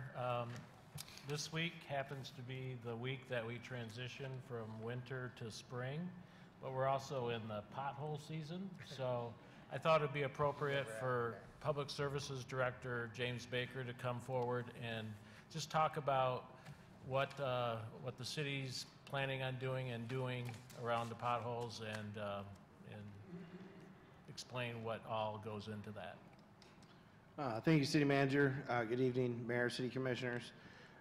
This time of year, our crews will start to switch over between a primary focus of winter maintenance to a primary focus of streets maintenance and pothole patching and getting back into kind of that preseason before they start their road construction projects, which we anticipate to start in May to June. We started a little bit more than a week ago. I think it was on the 13th. I guess that's about less than a week ago. Actually making up some hot mix. So we've got the ability to make up some hot mix at our facilities. We do it overnight, and we put the material in hot boxes and go out to do pothole patches and repairs. That work is slow going. We can only make a couple tons at a time, and then we have to transport that out in hot boxes. So we're gearing up to be able to make some more of that and get some more out. When the asphalt plants first open up here in April, hopefully the second week of April, we'll then be able to take our hot boxes and trucks directly to the plant and start getting more hot mix and really starting getting out there and getting after those potholes. We can say that it's getting worse. We're seeing more potholes this year than we had previously. We also have a long list of streets that are due for reconstruction. Some of those are budgeted this year. Some of those are a ways out yet. So we continue, folks, to be patient, work with us. You heard from the state representative the funding issues that we're dealing with. He's spot on. He knows exactly what's going on in terms of finances and what's going on for road funding. So we just want to let you know that we're working on it. We're retooling. We're getting out there. And if anybody has any pothole concerns they want to bring to our attention, please feel free to call them in. The number to call is 337-8601, and we'll get you on a list and get the crews out there. And any questions about potholes or roads, I can take them now. Thank you, Mr. Director. Thank you. That's it for my report, Your Honor. Thank you. Mr. Clerk, do you have a report this evening? No, sir. Mr. Attorney? We're now at citizens' comment. Any comments? Any citizen wanting to comment on anything this evening, please step to the podium. You'll have 4 minutes. Give us your name and whether you live within our city. Hello, I am Jody Dozman. I live in the city of Kalamazoo. As far as potholes, what if we had a 3D TV channel that you could donate like 5% of the income to road repairs? What if you could come up with ideas and programs where you could contribute small amounts of that TV program? There was a couple others I had ideas with that would go towards road construction. And then after all the road construction's gone, you would probably have to start over, because I'm hearing a lot of potholes. And that's like being at Stadium Drive Apartments. I must have tagged Heather missing nursing group appointments, places for me to go into where I could do activities or come up with ideas. Diabetes was the one she missed with me, and I didn't find that out till the next meeting. I have diabetes throughout my family. I don't have it, but that's an important issue to learn. And she bypassed me the information. When I would come down here and return, my door would be unlocked. I double checked my doors the following month. Got a ride, made it to the front step, felt uncomfortable, went back to the apartment complex, Heather staying over for some reason, and I went right to my door, never put the key in the door, and opened the door wide up. Now, renter's insurance doesn't cover someone being murdered or stressed out to death. I mean, my ears bled going through what I went through with them tagging them tagging me. There's a lot of things going on. I have some important stuff going on in the future. It's phenomenal. So the sensories aren't like firsthand seeing it happen like I did with Heather. These are sensories. These are something that all the nations can combine with. There's more to it than I could imagine. There's eternals, things like who's the heart of the matter? What body parts function with what may make a spaceship soar to the stars? You don't see airplanes. I watched a thing on Hitler last night, and then the airplanes came next. You don't see the airplanes going to the stars and coming back. You can barely get a spaceship through that without it falling apart.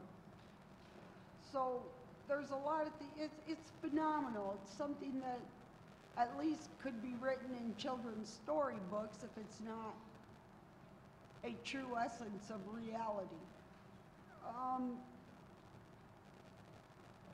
These ladies have interfered with me, kicking me out of the apartment complex, making it rough. I've been homeless. They have no access to computers. To go and do just nice things is difficult. There's a lot of stress involved trying to just get by.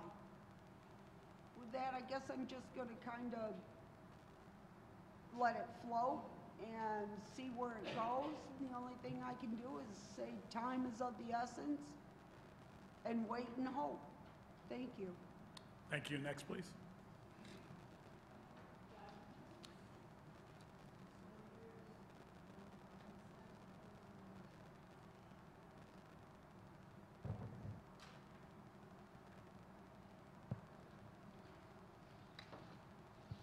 Good evening. Hello, my name is Pamela Rups. I'm a resident of the city of Kalamazoo, and I'm a member of First Congregational Church.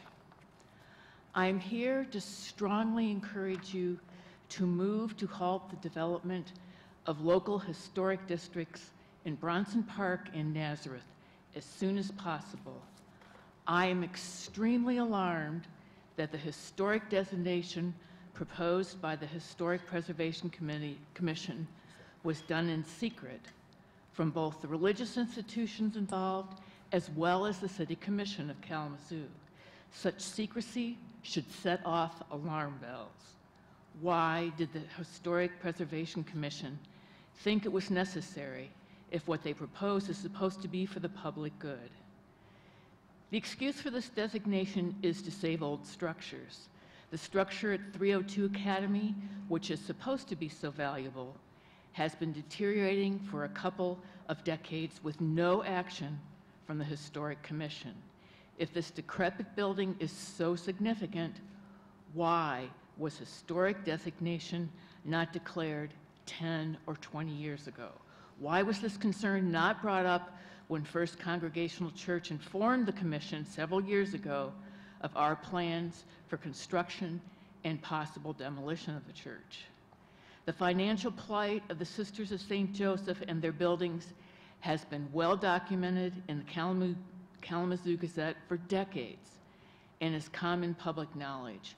Why is this historical designation now being proposed after they have started construction and made plans for their property? As I understand it, under the historical designation, if First Congregational Church does not spend the estimated $3 million+ needed to restore the property at Academy, the Historical Commission could have the work done and send us the bill. That would bankrupt our church, and we would have to leave. The $3 million minimum price tag to restore the building for use is prohibitive even for developers, especially considering that there are historical deed and plat restrictions that have been in place for many years. The historic designation would not benefit any of the religious and nonprofit organizations and would in fact inflict undue financial and administrative burdens on them as they try to continue to serve the community. Therefore, I request that you immediately introduce a motion instructing the Historic Preservation Commission to cease any further action regarding the proposed local historic districts at Bronson Park and Nazareth. The other document I have given you comes from Pastor Nathan Dannison. He sent this to the Historic Commission, and it addresses several of the items that they brought up in trying to make this an historic designation. There aren't any stained glass windows, really. The windows that they called art glass are actually mass machine produced commercially. It's called cathedral glass. They're not artisanal. The organ was gutted and destroyed before we even purchased the property. So you can find other other things here to back up our proposal. And I thank you for your time. Next, please.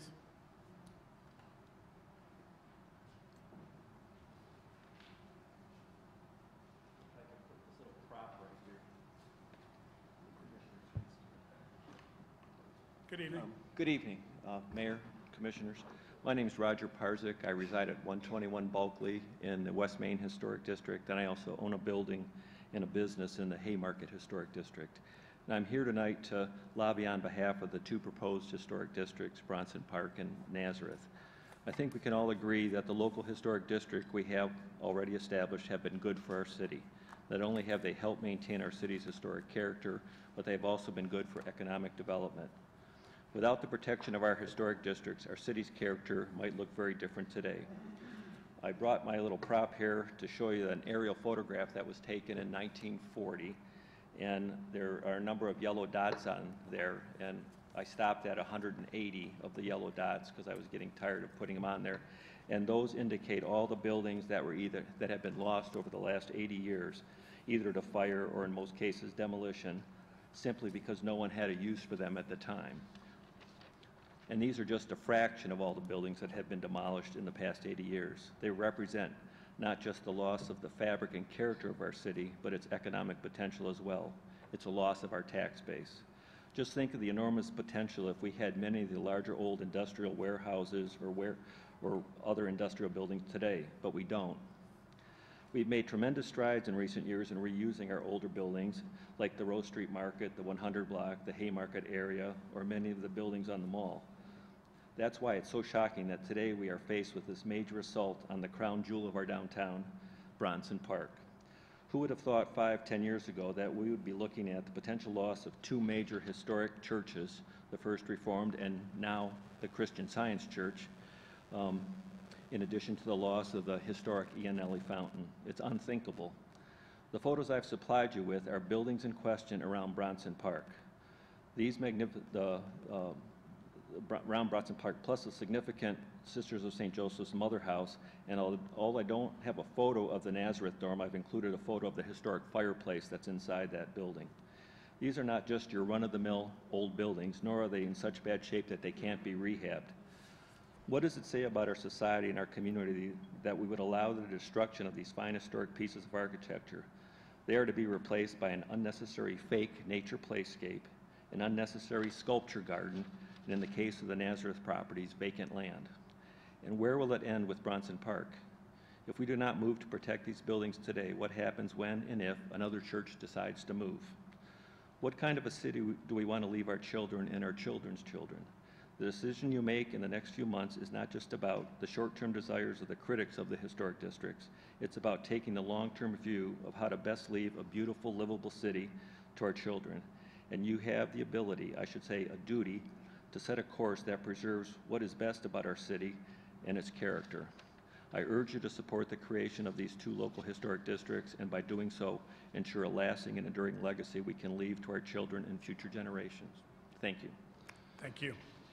Next, please.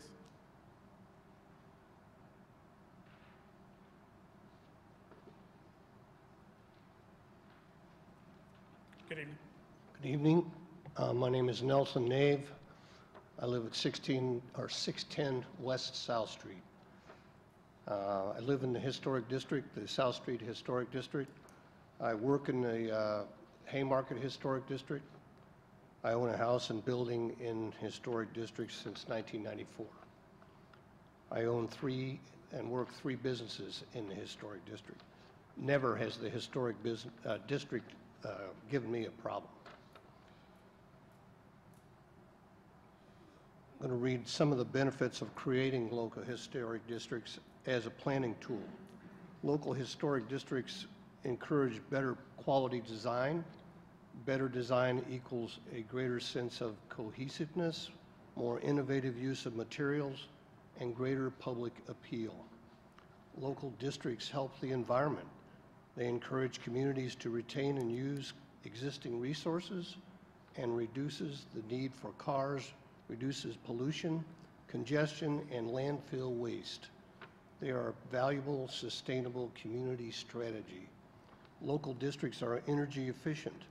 Many old buildings were designed with energy conservation in mind, use natural light, cross-ventilation, and climate-appropriate materials. Historic districts can positively impact the local economy through tourism. An aesthetically cohesive and well-promoted district can be a community's most important attraction for tourists. According to reports in the last decade, 78% of U.S. leisure travelers are cultural and/or heritage travelers. Promoting local historic districts enhance business recruitment potential. Vibrant historic commercial cores with character attract new business and quality industry. Companies continually relocate to communities that offer workers a higher quality of life, which preservation programs and stable districts enhance. Local districts provide social and psychological benefits. People living and working in historic districts do so in a human scale environment which is attractive, recognizable, and walkable. Local districts are physically responsible. They are densely constructed and take better advantage of existing municipal infrastructure. One example that I found today, there are historic districts in the city of Grand Rapids, an hour north of us. In the historic districts, there are 5 churches, including the First Park Congregational Church, built 1875. It's been in the district since 1975. There is also a Catholic cathedral mentioned. Thank you very much. Thank you. Next, please.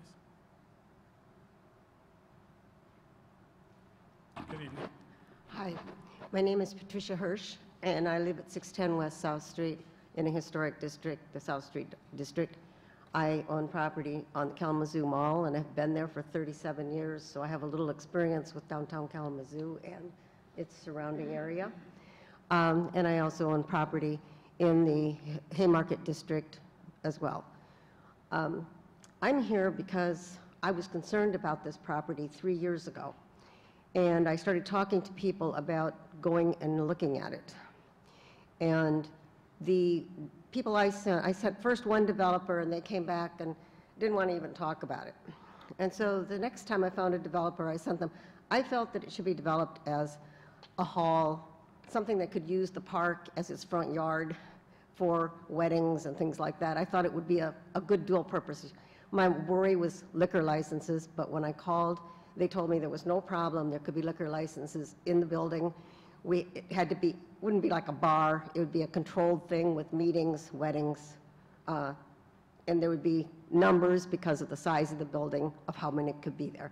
And so I thought it was an ideal situation.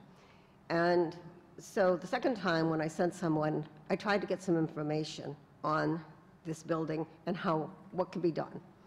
And I was very surprised when the whole thing was finished, because the building was for sale for between $250,000 and $300,000.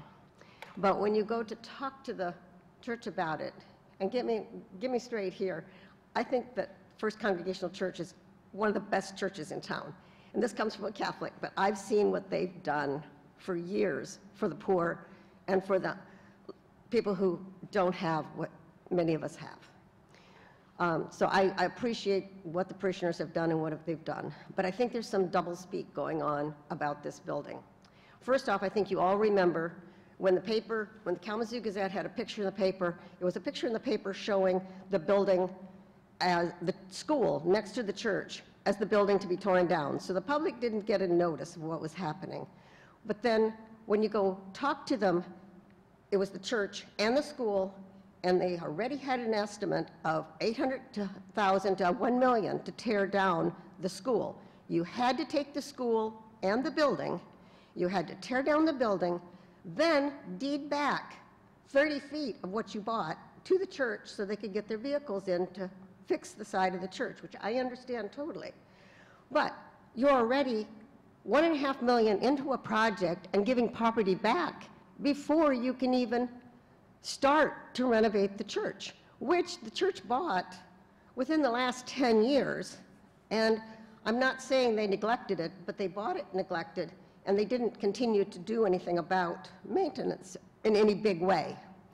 And so when we all stand here and talk about this being a problem for the church, we have to understand that the church, like all of us, they wanted sun in their sacristy, they wanted no residential next to it, and they wanted property back and that school down. Now, could any of you sitting here make that into a usable building given all those things? It really put the public, and so this whole historic problem has now been created by a purchase of a building when it should have never been purchased in the first place by that group, because they couldn't afford to do what needed to be done. I think the city needs to step in. I think somebody needs to do something about getting rid of that school and cleaning up that property under some kind of a cleanup, and then look at this church to keep it and to be able to maintain it. Thank you. Your time has expired. And for all the speakers, because we have so many, I'm going to stop you when the clock expires. Next. Good evening. Good evening. I'm Tony Holowinski. I live downtown. I've lived in a historic district, and I work in a couple of historic districts. Claim: the owners of First Congregational Church, also known as FCC, say they wish to preserve First Reformed's significance. Fact: the only way to preserve a property's significance is to save and reuse it. Church Square gets its significance not from its name, but its remaining collection of church buildings that visually demonstrate the history of the Park District and community. Claim: FCC claims Church Square is for public use. Fact: Church Square was platted for religious buildings, not for public use. All other squares were reserved for public buildings. It was the platter's intent that all squares be populated with buildings. The original plat states that land on Church Square was to go to the first 4 religious societies that formed and erected buildings. Claim. FCC claims it would cost $3 million to repair the building. Fact. We learned last week that the $3 million price tag was apparently not derived from any sort of qualified building assessment. The only proposal we're aware of near that amount was one that DKI submitted, which was for a finished space, renovated sanctuary, and garden in between the buildings. So there is public uncertainty about the repair estimates the owners use. What we know is that many buildings of this size, with their own challenges, have been successfully stabilized and used for other purposes for far less than $3 million. Claim. FCC says the playscape plan has been in the works for years. Fact. The community has been told repeatedly for several years that FCC has tried, without success, to market the building.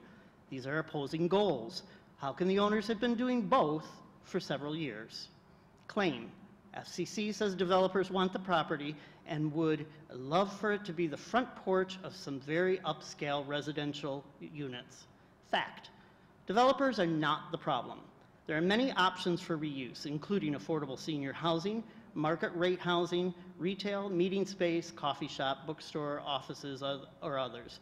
The important thing is not its specific use, but reuse.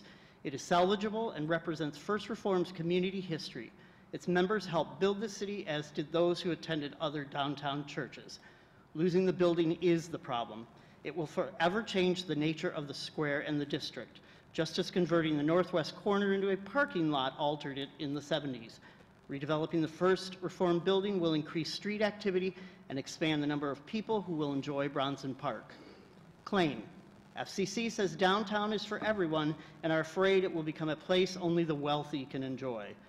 Fact. Bronson Park is for everyone, and tearing down buildings won't change that. Retaining this building and putting it into use again may help better support the city's tax base and create opportunities for affordable housing efforts and more here and elsewhere. Claim. FCC says it and others were not happy to learn there's a proposal to create a local historic district. Fact. This area has been a National Register Historic District since 1983. Creating a local district maintains its significance and context by preventing demolition and unsuitable infill through architectural review. This is a long-term planning that holds this important place together well after the current generation. Preservation is a planning tool and has played an important role in our planning efforts for over half a century. And there are other downtown properties already designated under Kalamazoo's local historic district ordinance. Thank you. Thank you. Next, please. Good evening. Good evening. Lynn Stevens, 716 Minor Avenue, Vine Neighborhood Association. Yes! Needless to say, I enjoy living in an historic district, so I also have some claims and facts to outline. Pastor Dannison of FCC, excuse me, I'm a former broadcaster. I have trouble with this. FCC means something else. Said that if the building is not being kept up to preservation standards, the city can step in and do the repairs, then charge the owner of that property. Fantasy! The provision exists. It has never been used since the first historic district was established in 1973, which, by the way, was probably before some of you were born. Furthermore, the downtown churches are already caring for their properties in ways that would have been approved if the historic district were in place. Another claim, people are concerned that creating a local preservation district will lead to greater costs and more red tape. Remember, I live in one. It is my house, I pay the bills, fantasy. Concerned churches and property owners should look at the factual record. Barring cases of long-term neglect, it is rarely true that repairs to historic buildings are more expensive. And downtown churches have largely done a fantastic job for their historic properties. And given what we know of the work carried out to date, there's no reason to believe the claim that this designation will lead to greater costs and red tape. Oh, by the way, a review of applications costs less than $100. More than 90% of applications are approved without going to the Historic District Commission. And working with the preservation staff and planning repairs saves a bunch of money. There is concern that the Historic District effort was undertaken in advance of notification and that that is unfair. Well, how much do you folks do as a commission where you have to do the research before you say, yeah, this might be worth proposing? Agreed? Do I get it? You have to find out whether it's a feasible thing to do. That's the Historic Preservation Commission is charged by the city to do its work in this way, and it has been doing so for about 60 years. The Kalamazoo Historic Preservation Commission has been concerned about Bronson Park for several years, but when it learned there were several former church buildings threatened by demolition, it undertook the study. Next claim, the FCC says the district would be superseding authority and require millions of dollars in renovations. Pastor Dennison lives in a historic district. He calls himself a preservationist, but he claims this historic district would put an end to church growth. There is absolutely no support to substantiate either of these claims, and the opposite may in fact be true. Places like Savannah, Georgia have active and thriving churches right in the middle of downtown. There are 10 in Savannah's historic district. Next, the church has a long record of good stewardship and do not need the oversight of a secular government commission. Yes, we agree. They have been doing a spectacular job. This is part of the reason why a local district should be created now. It's as much about the future as about the past. Church leaders retire. Congregants move. The makeup of a church changes, and it has been doing so since churches... Ma'am, your time has expired. Next, please. Good evening. Good evening, Commissioners, Mayor. I'm Pam O'Connor. I'm a city resident. I live and work in a local downtown historic district and have worked in the area of preservation for 35 years. As Lynn Houghton and I wrote Kalamazoo Lost and Found, I learned just how many buildings we've demolished in Kalamazoo. But some of what remains is important for architecture, history, and context. It's called place quality, and it often involves preservation, and we have many plans and policies that support it and local district creation. Our platters provided church square for religious buildings. They platted all 4 squares for building, that's been told to you before this evening. With buildings erected, they knew others would follow and the city would flourish. We got our first preservation ordinance in the 1960s in Kalamazoo. In 1966, the federal government declared it a public purpose. That was held up by the Supreme Court in 1978, and we created our first district ordinance and first downtown local district, also in 1973, and another one in 1980. Others came in between and after, and together they have stabilized decline and supported revitalization in this city for decades. In 1983, the park was listed on the National Register of Historic Places. The 2009 downtown plan was published and now incorporated into Imagine Kalamazoo. It says a lot, but I'll skip to the end of the preservation section, which says, retention of older structures, especially those of historical and/or architectural prominence, should be protected.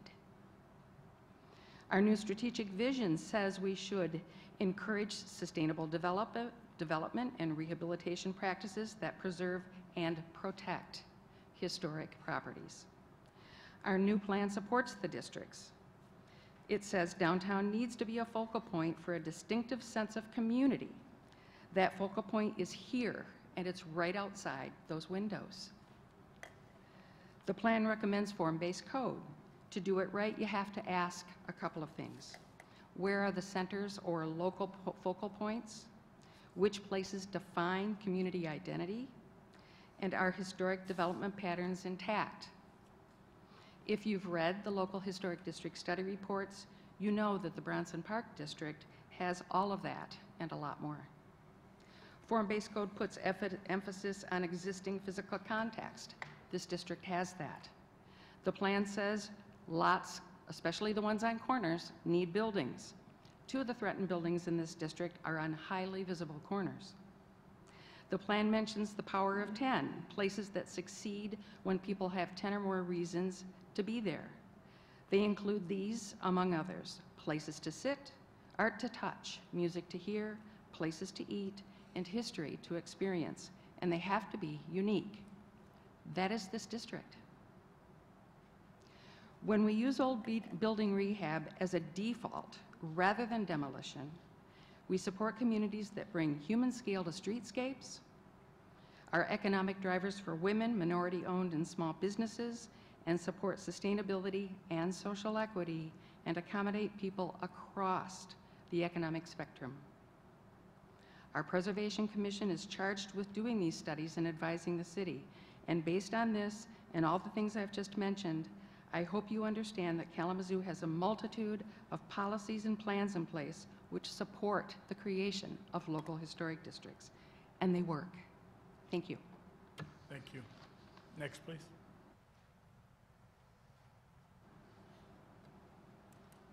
Good evening, ma'am. Before you speak, I guess I want to get a sense in the audience of how many others are planning to speak that are not standing.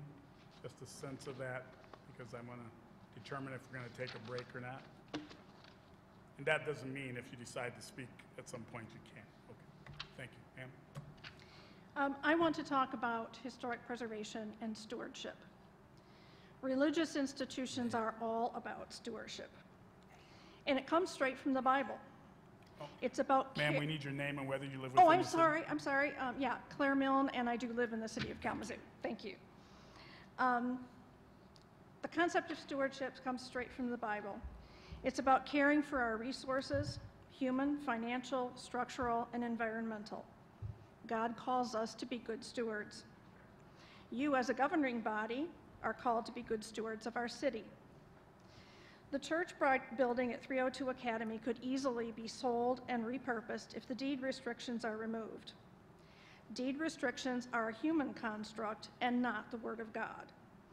There comes a time when they can and should be removed, and that time is now.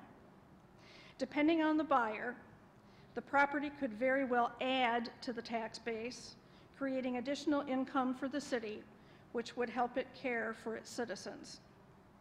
The Playscape plan calls for demolishing the building, dumping it in a landfill, and fencing it with limited access.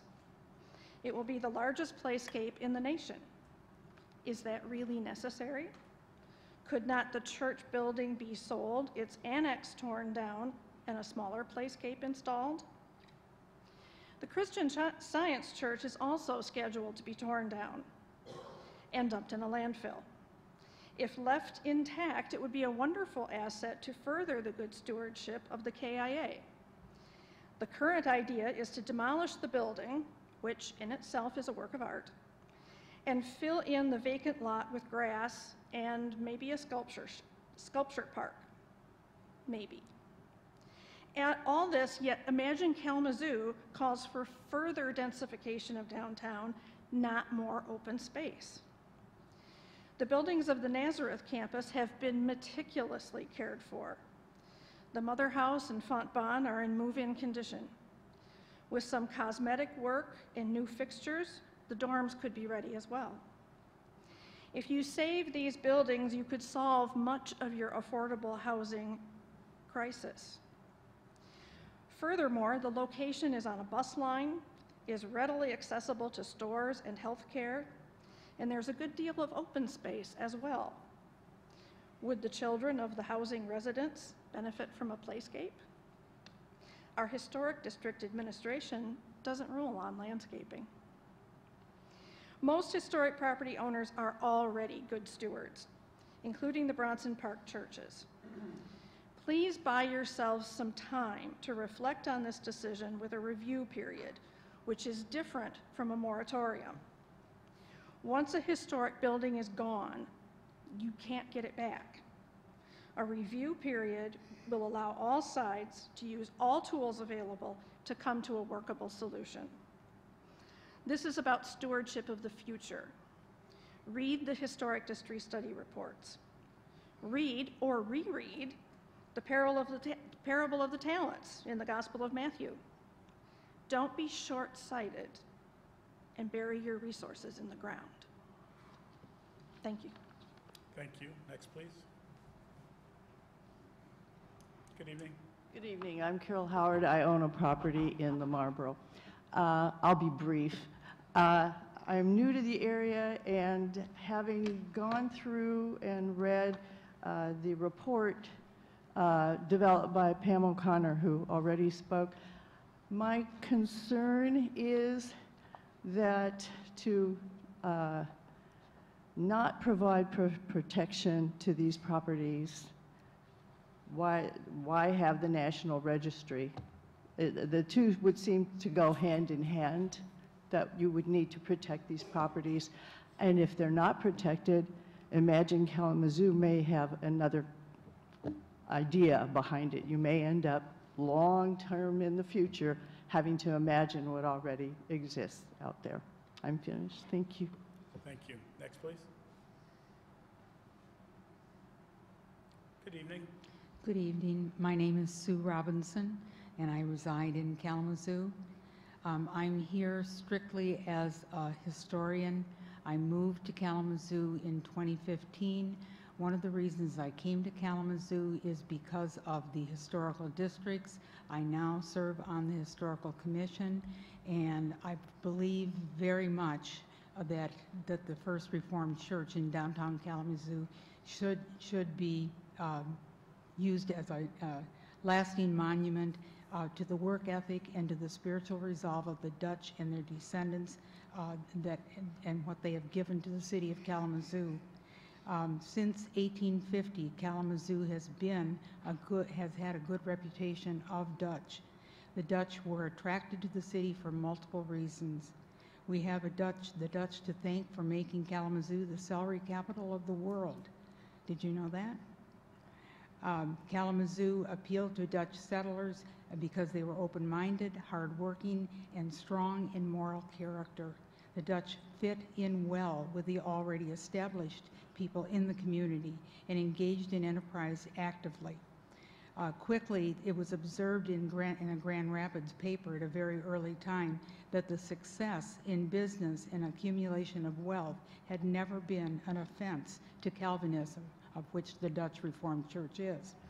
Upon searching news articles about the Kalamazoo Dutch, I discovered that in addition to the church that they constructed, it was done with strong, lasting materials that were quickly paid off by the organization because that was the Calvinist way to do things. Materials were strong and made to last, and the Dutch always paid their debts. This was a Dutch Reformed social ethic. The current Reformed Church stood at the corner of Church and Academy Streets since 1871. The church origins in Kalamazoo go back to the early 1800s. It is the only church that is left on the church plot that was originally dedicated to churches, Church Square, that faces Bronson Park. It is a lasting monument to the history of the city of Kalamazoo. It was built and maintained by the descendants of the Dutch who came to live, work, and worship here. It should remain standing where it can be a lasting reminder of the hardworking people that helped build our city. Along with the downtown churches surrounding Bronson Park, it can endure into the future as a legacy of our community. I would like to emphasize in closing that historic districts are links to the past which give history a meaning and a place like Kalamazoo. It adds to a feeling of correctedness and as one walks through Bronson Park, which is the oldest park in Kalamazoo. Bronson Park marks the beginnings of the town that we know today. As one looks across from the park, it sees the First Reformed Church across at Academy, and it sees its neighborly front steps marching up to the front door. And many people have mentioned that Bronson Park is the front door or the front porch of our city. Lastly, I'd like you to remember a quote by Jim Rohn, I'm sorry. Whatever good things we build end up building us. The First Reformed Church was one of those good things. Please do not let you be responsible for the church being torn down. Thank you. Thank you. Next, please. Good evening. Good evening. Good evening, Mayor, Vice Mayor, and Commissioners. I'm here on behalf of the Kalamazoo Alumni Chapter Delta Sigma Theta.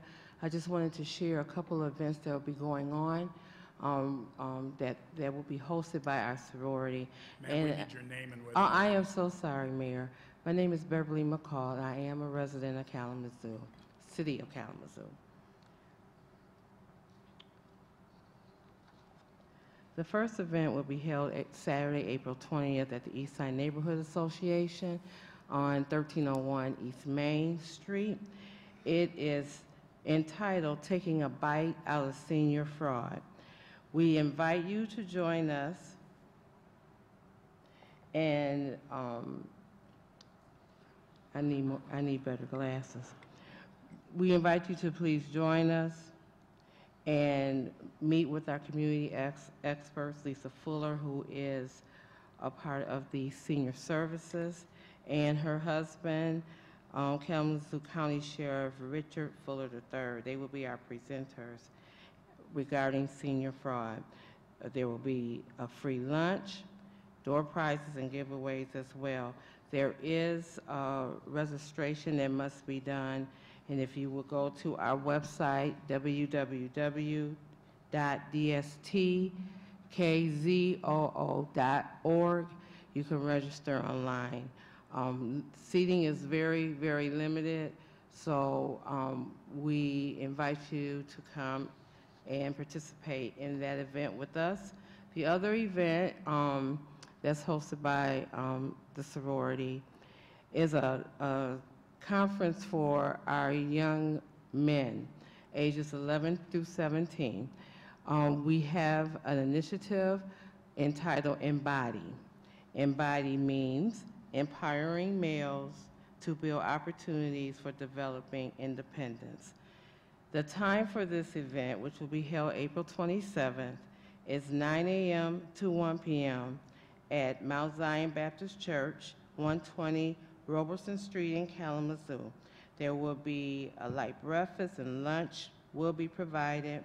We have not only workshops for the young men, but we have workshops for the parents and caretakers and guardians as well.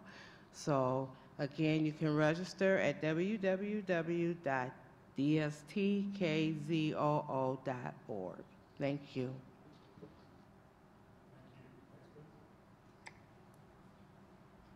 Good evening. All right, back to local historic districts. Mr. Mayor, Ms. Mayor, Vice Mayor, Commissioners. My name is Peter Carroll, and I live at 141 Prospect Street up in West Main Hill Historic District. In 2006, I was shocked to learn that my property in my neighborhood was part of a historic district study. At that time, I vehemently opposed being included in the West Main Hill Historic District. I've already took good care of my property, and the cost of being in a local historic district was going to be prohibited, perhaps leading to foreclosure. I did not need another layer of city government to interfere with my own individual property rights. And this rhetoric could be no further from the truth. I spent no additional money on my property as a result of the commission's decision to create a new historic district. I've spent money maintaining my property. I've altered my property over the years. I've never felt burdened from any new oversight. The 10 federal standards that the Historic District Commission uses and guidelines for approvals presents no barriers or burdens to me, nor to anyone else who takes care of their property. I also have benefited from a very, very strong growth in property value. And my neighborhood has increased property values more than any non-local historic area around. Now, apart from the increase in my taxes, I actually like living in a historic district. I'm confident that my property is protected by unscrupulous demolition and development. The look, the feel, the walkability of my neighborhood will be the same for generations. I look forward to reinstatement of the historic tax credits that will help me in the future invest in my property. Now, the one thing that gets a little bit tricky is that if I start neglecting my property and then I want to demolish it. And I think that's really the issue of those opposed to being included in the Bronson Park Local Historic District. So what do we do when institutions buy or own property and they want to demolish them for no real reason other than they don't want to have to maintain them? The same institutions do not engage in any serious discussion regarding repurposing the buildings. They buy neighboring buildings for the sole purpose to protect redevelopment of property adjacent to theirs, which is exactly what being in a local historic district does. The empty buildings slated to demolish are hurting. Their current owners are not keeping up with maintenance, but they still have value in our community. Their destruction will leave a gaping hole in our city landscape around our cherished park. In their place, nothing will be built that fills a need as stated in our city's master plan. We have a crisis of affordable housing in our city. Thank you, sir. Your time has expired. Next, please. Thank you. Good evening. Good evening. My name is Rex Bruggeman. I live at 806 Ellendale in the city of Kalamazoo. I'm a member of the First Congregational Church. I'm a member of the Playscape Committee. I was previously a member of the committee charged with negotiating an option agreement with DTI, DKI in relation to 302 Academy. I support communications you've received from Sarah Nicholson and Nathan Dannison. I believe they've given you letters and emails, and I support all that information. I'll just share a couple of points from my perspective. First of all, please take action to stop the Historic Commission from establishing a Bronson Park Historic District and at Nazareth. I'll make the observation, and this was just before I joined the church, so I wasn't there for this decision, but the First Congregational Church paid $200,000 to buy the building at 302 Academy. I would suggest to you the fact that the River a few years before had bought the building for $1 suggests that FCC may have overpaid for that. The reason they did that was to protect themselves and protect themselves in relation to the use of the property.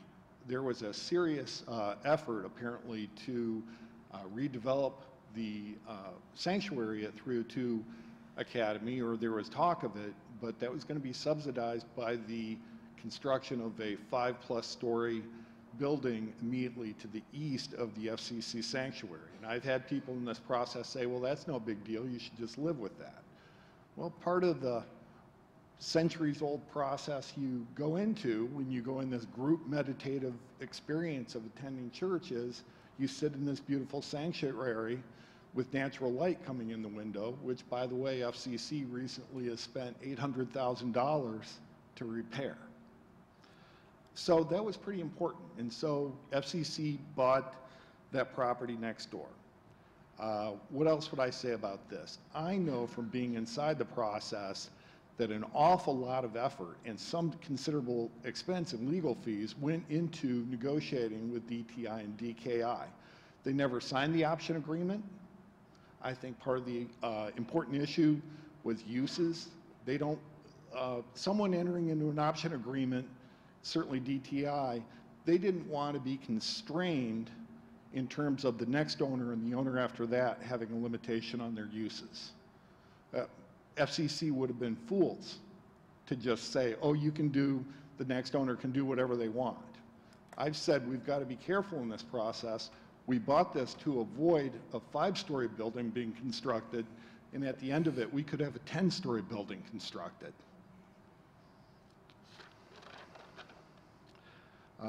I'll point out that there are $8,000 to $12,000 a year in carrying costs for this property, and that's a serious consideration. And I would say that we've also engaged, I believe Sarah Nicholson engaged directly with the city itself in terms of a possible option agreement or perhaps even a purchase agreement.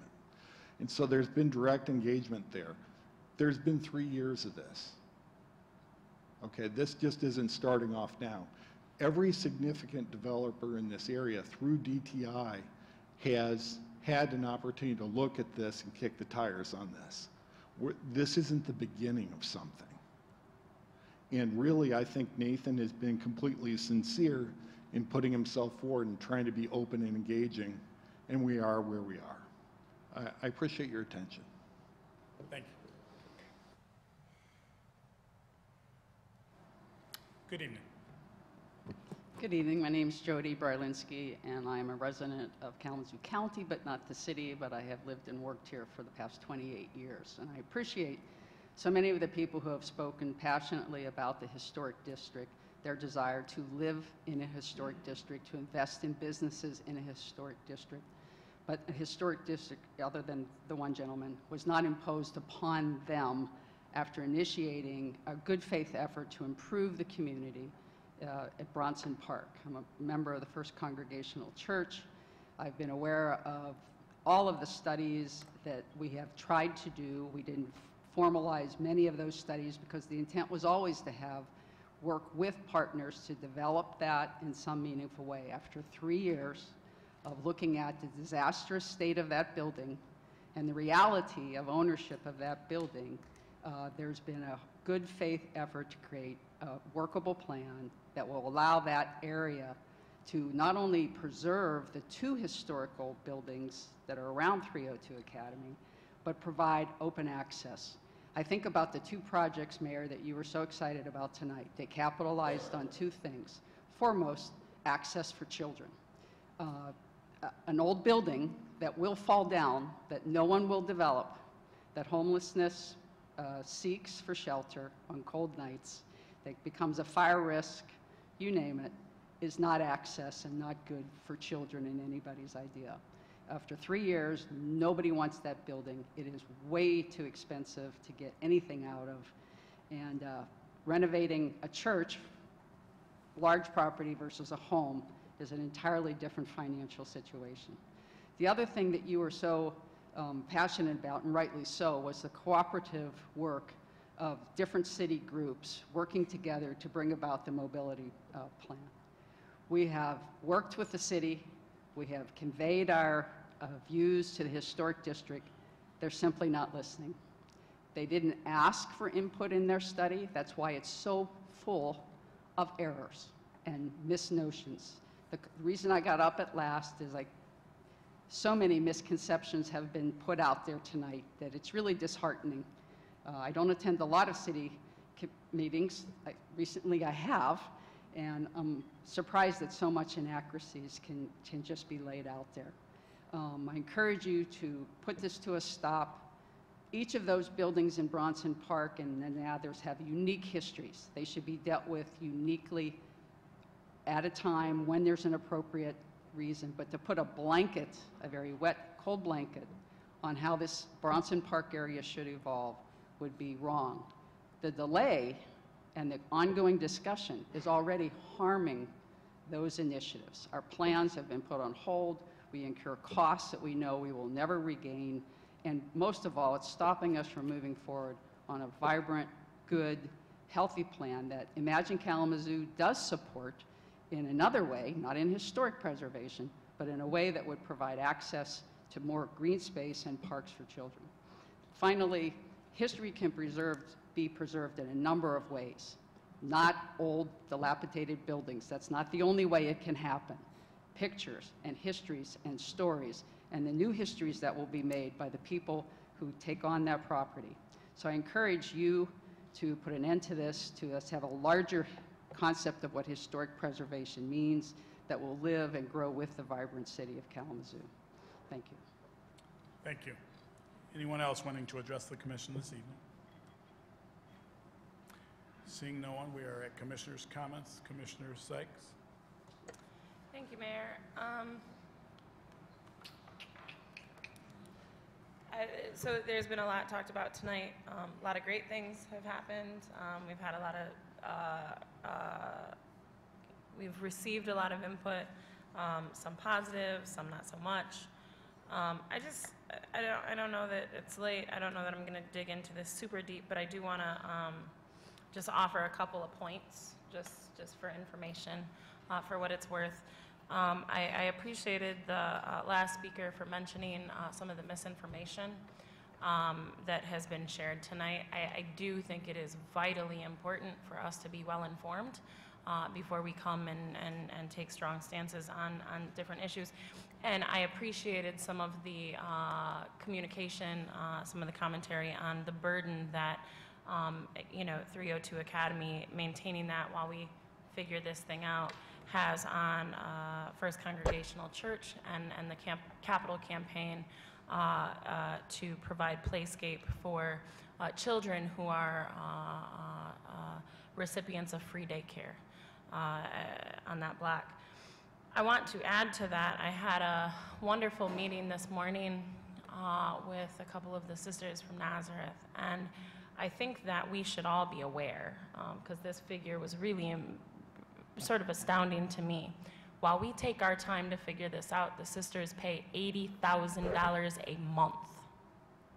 $80,000 a month to maintain that building and to put their plans on hold while we go back and forth about whether or not, is it okay to take these buildings down? Is it not? It was also shared with me that the sisters have been working for decades, looking for somebody interested in developing that building. Decades. And nobody wants to. And so when we are asking people to, well, just hold off and let's wait and let's figure this out, we are asking people to pay $80,000 a month. We are asking sisters, some of whom I am told have passed 100 and are still organizing in this community and benefiting this community in the way that they always have. And we are saying, well, we think that building's awfully pretty and important and historic, and we want to keep driving past and looking at it. Please keep paying $80,000 while we figure out how to force you to do so. So I wanna put that out there. I've got a song playing in my head tonight too. It's an Erykah Badu song. I'm sorry, I'm gonna put this out there. And I can't remember the name of it, but she says, now don't go naming no buildings after me to fall down dilapidated. And I love this song, and my children asked me about it, and I was like, yeah, please, no statues, no buildings, none of that, right? Because that stuff falls away. So I hope that as we continue to have this conversation, the one thing we can keep in mind is what is best about our community is not the buildings. What is best about our community are the people and the spirit of the people. And I hope, I've seen a number of you here before, and we've talked about preserving physical structures. I can't help but notice, and I'm just going to put it out there, I do not see the same faces when we're talking about how to protect marginalized communities. I don't see those same faces, and that makes me sad. That makes me incredibly sad. If we can, muster up enough passion to care this much about concrete, please, please, please find that same passion for our young people, for our marginalized communities, for our homeless, who oftentimes find themselves having to sleep in the park. I am begging you, if you have that much passion for buildings, have that much passion for our people. Because that is the spirit of Kalamazoo. Those are the folks who hold the spirit of Kalamazoo. It is not held in a building. Somebody asked the question, when we make policy, do we, do our research first before we make proposals? Yes, we do, and part of research is community engagement and community input. You can't do research about what's best for a community without doing that. I find this conversation ironic. I recently set up office space in First Baptist Church right over here on this block, and me and the building manager were talking about, isn't it interesting to think about the spiritual practices that happened on this land before the Dutch came and developed. I appreciate history quite a bit. I'll also share with you that I'm 50% Dutch. My mom comes from a strong Dutch family, and they didn't marry outside of their neighborhoods up until my mom.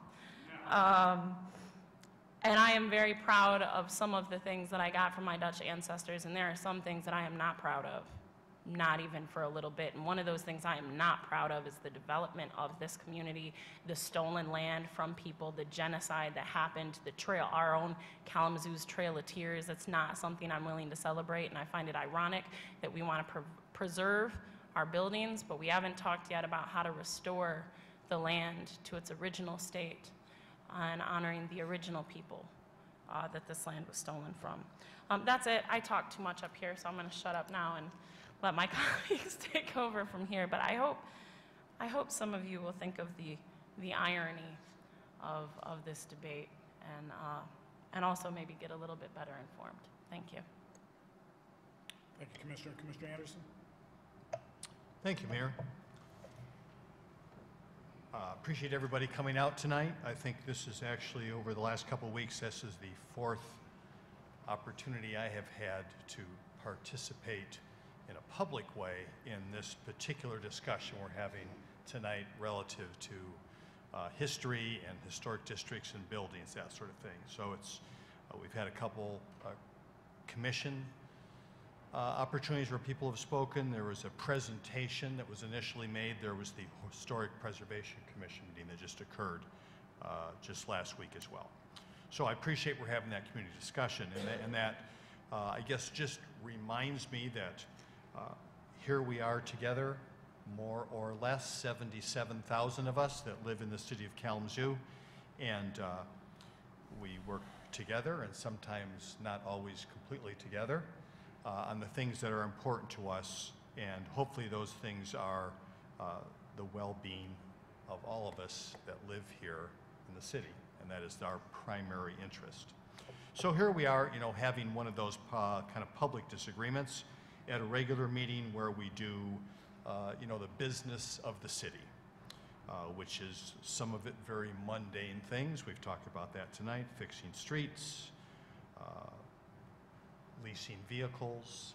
Tonight on our agenda, we approved spending a little under $3 million of public money on a whole variety of those, I guess, mundane, sometimes boring city activities, which we do all together for each of us, and we approve, in essence, borrowing $23 million, selling bonds to improve our water and wastewater system and other capital projects. But one of the things which I kind of want to recognize in two ways, which I don't want to let this week go by without recognizing, is this, and that relative to all this work and the concerns that we have at the moment is in the past week or so, we've had at least two higher profile kind of violent deaths that have occurred here in Kalamazoo. And one of them was death of a mom who had quite a number of young children. It was her children who found her and went and had to make contact with a neighbor to call for help. That is obviously a situation that is one of those things that I think it's worthwhile all of us pausing here just for a minute together and contemplating the effect that has on our whole greater community. In addition to that, there is and I think almost, even more, connected to the work that we do here in the city, was that there was a gentleman who was killed by a member of the City of Kalamazoo Public Safety Department. And I'm certain that everyone, feels very, very sorry for his family. We've seen some descriptions about him being a family person, and can't imagine that he'd be involved in this. And so all of our sympathies go out, and I think we should pause for a minute and recognize that. One thing I do really want to call out, though, at this moment is that we ask a large group of people, well over 200 here in the city, to serve in a position of a public safety officer to protect and serve. And we asked a couple young people this week, when there was reports of gunfire and employees being at risk, to run towards that situation, to enter that building not knowing what they were going to face, to put their lives at risk in an effort to save the lives of others. And I think it is very, very important for us to remember that these happen to be two young people who had their whole lives in front of them. And if things were just slightly different, if projectiles had maybe been just a few inches different from how they flew, we could be talking about a dead public safety officer tonight. And it just so happened that because of the rigorous training and because of the commitment to that training and because those public safety officers in that time when most of us would fail to remember perhaps some of the training we've been through, that those public safety officers stayed true to that training and had the appropriate gear, which is what's possibly saved the life of one of them who had a bullet come his way. And now we have spouses and families who have supported these young people in their desire to try to be part of what helps a community be a great place to live by contributing to public safety, and they have to deal with their own issues in terms of what have I had to do, and did I do the right thing, did I do everything I could, and live with that, and live with the fact that every day their spouses and their families, for not only them, but for every individual we ask to do this work in the city, takes that risk. I mean, we certainly live in a world, we don't have to look far in the news at all, the world, whether it's as far away as New Zealand or here in our country, where those risks that can end everything and change everything are not predictable and ever present. And we do ask our public safety department to help us all be safe, even in the most challenging situations. So I just want to say, I know we got the business at hand, we got the business tonight. Let's not forget to remember that through the violent actions of some in town and death of others, that lives have been changed forever. And we need to remember that and do everything we can so that is not something that reoccurs. And to support those in our department here, Public Safety, who are tasked to address those issues, and remember them always. Thank you, Commissioner. Commissioner Cooney. Thank you, Mr. Mayor. Two things on my mind. First of all, I want to remind people that this Saturday is the Walk for the Homeless. We've had a very large concentration on that over the past year. It's such an important thing. So that begins on Saturday morning at the Mayor's Riverfront Park. It's an important fundraising, and it's also important for raising consciousness about the situation with homeless people in our community. Second, thanks a lot for coming down tonight, all the people. I think it's great. And I appreciate all the remarks that were made. But I want this thing to come to an end. I want to make a decision on this. And I propose that our next City Commission meeting, which is April 1st, we make a decision. Delaying this decision is costing people money, and it's frustrating other people. I think we've heard a lot. We'll hear a lot more that night, but I think that night we should make a decision. And I propose that our next City Commission meeting, we make a decision on this issue. Thank you, Commissioner. Commissioner Urban? Thank you, Mayor Hopewell. Well, I've heard some comments this evening that troubled me a little bit. I just going to get this off my chest first. In a community such as ours, and actually everywhere, everything is connected.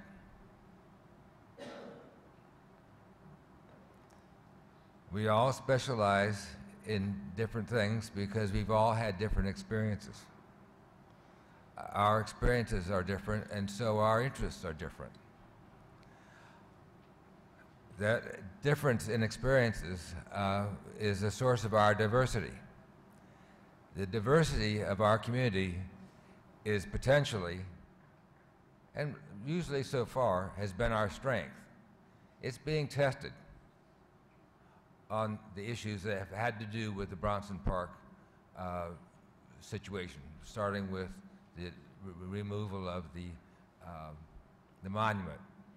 That was a decision that was finally made after a lot of public discussion, and a lot of learning went on amongst all the people who were present. Now we're facing, we have another situation that involves historic matters, also in Bronson Park. We heard this evening some suggestion that there are some causes that are more noble and more empathic than others, and therefore are entitled to some special consideration. That sounds very good, and but it also has a tone to it that is somewhat offensive to me. I'll just be frank about that. What is our strength is our diversity. I do not expect to share and agree with all of my colleagues. In fact, the fact that we differ provides the opportunity for learning. That's what I want to stress for the rest of my remarks. We are about to make a decision that's going to alter the character of Bronson Park forever, potentially. I do not see any urgency in having to rush through in 1 month a decision that is irrevocable. I fully expect the process that's been started to play itself out. So far, the Historic Preservation Commission, has put further consideration of whatever they were doing aside until their next meeting. So it's not a moratorium, and it's not action. It's just nothing. To give everybody a little bit more chance to understand more thoroughly and more widely and more deeply what's at stake here. I do not see any point in making a decision unilaterally by our commission, sidestepping the Historic Preservation Commission, which is the group that we appoint to do the very thing it's actually doing. It exists for a reason, and we need to respect that. So let's just take a deep breath here and learn all we can and make a decision that's through normal processes. And the normal process, as I understand it, if it goes ahead as I hope it will, is that the draft study report, which many of you have seen, at some point can be sent to the three state agencies and to the Attorney General. Those three state agencies, one of which is SHPO, which stands for the State Historic Preservation Office, will make some comments on that draft report and send it back to the Historic Preservation Commission. They'll collate those comments from the other agencies, and then there will be a public hearing that has to take place before any formal action that the City Commission could take. And presumably the Historic Preservation Commission would organize that public hearing. I'm not sure about the details of that.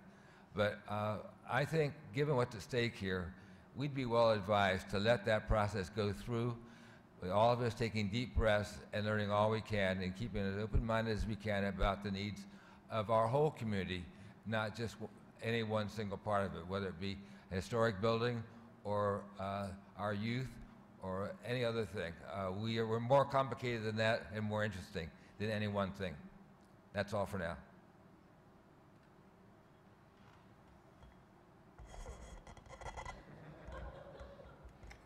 I pass on my time.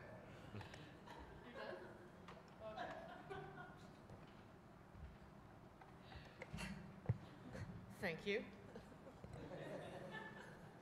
So I'll start on a positive note before I talk about the matters at hand.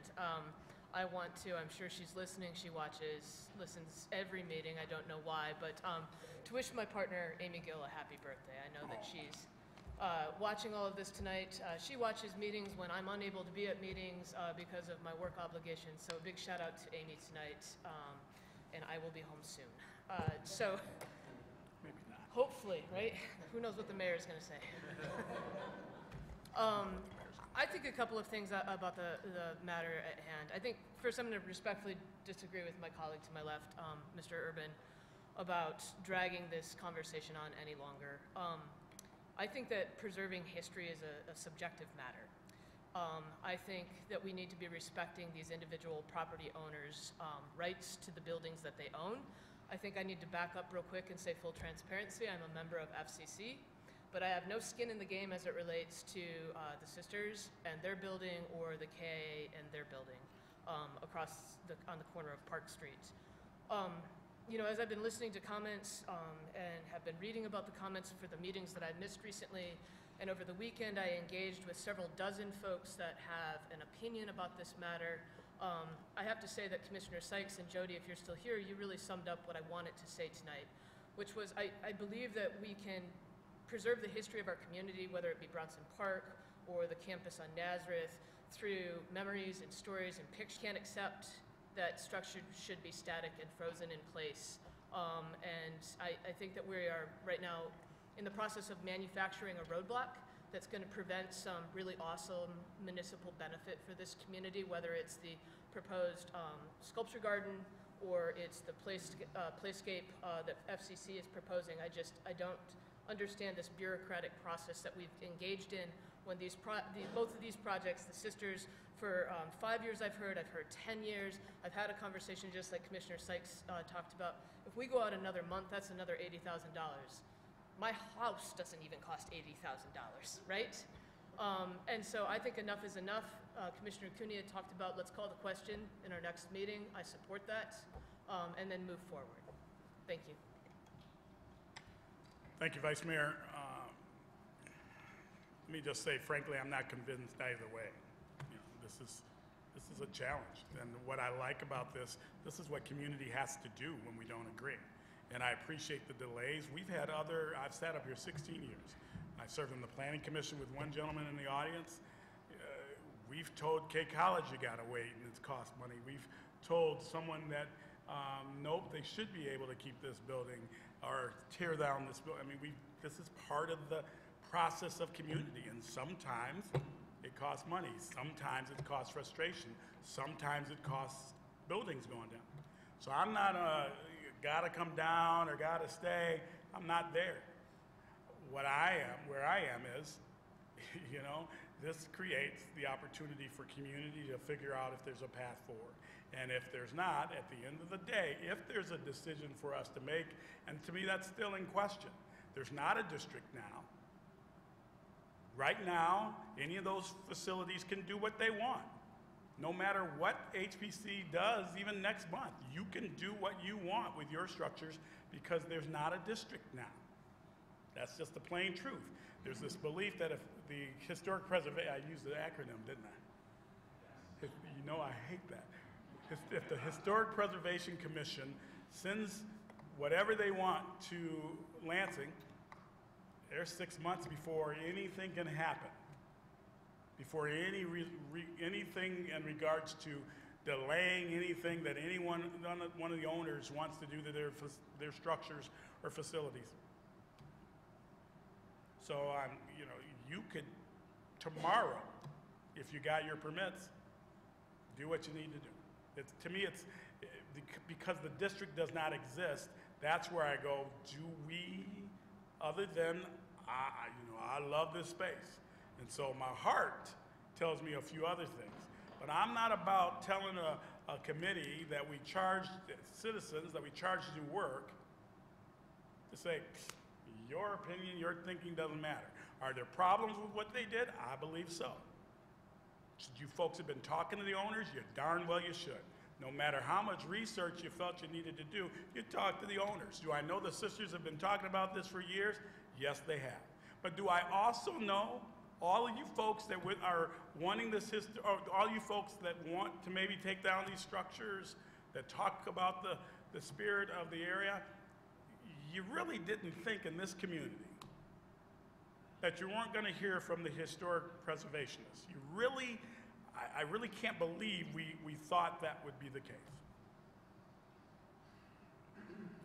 We've been here before, multiple times. Do I know what to do? No.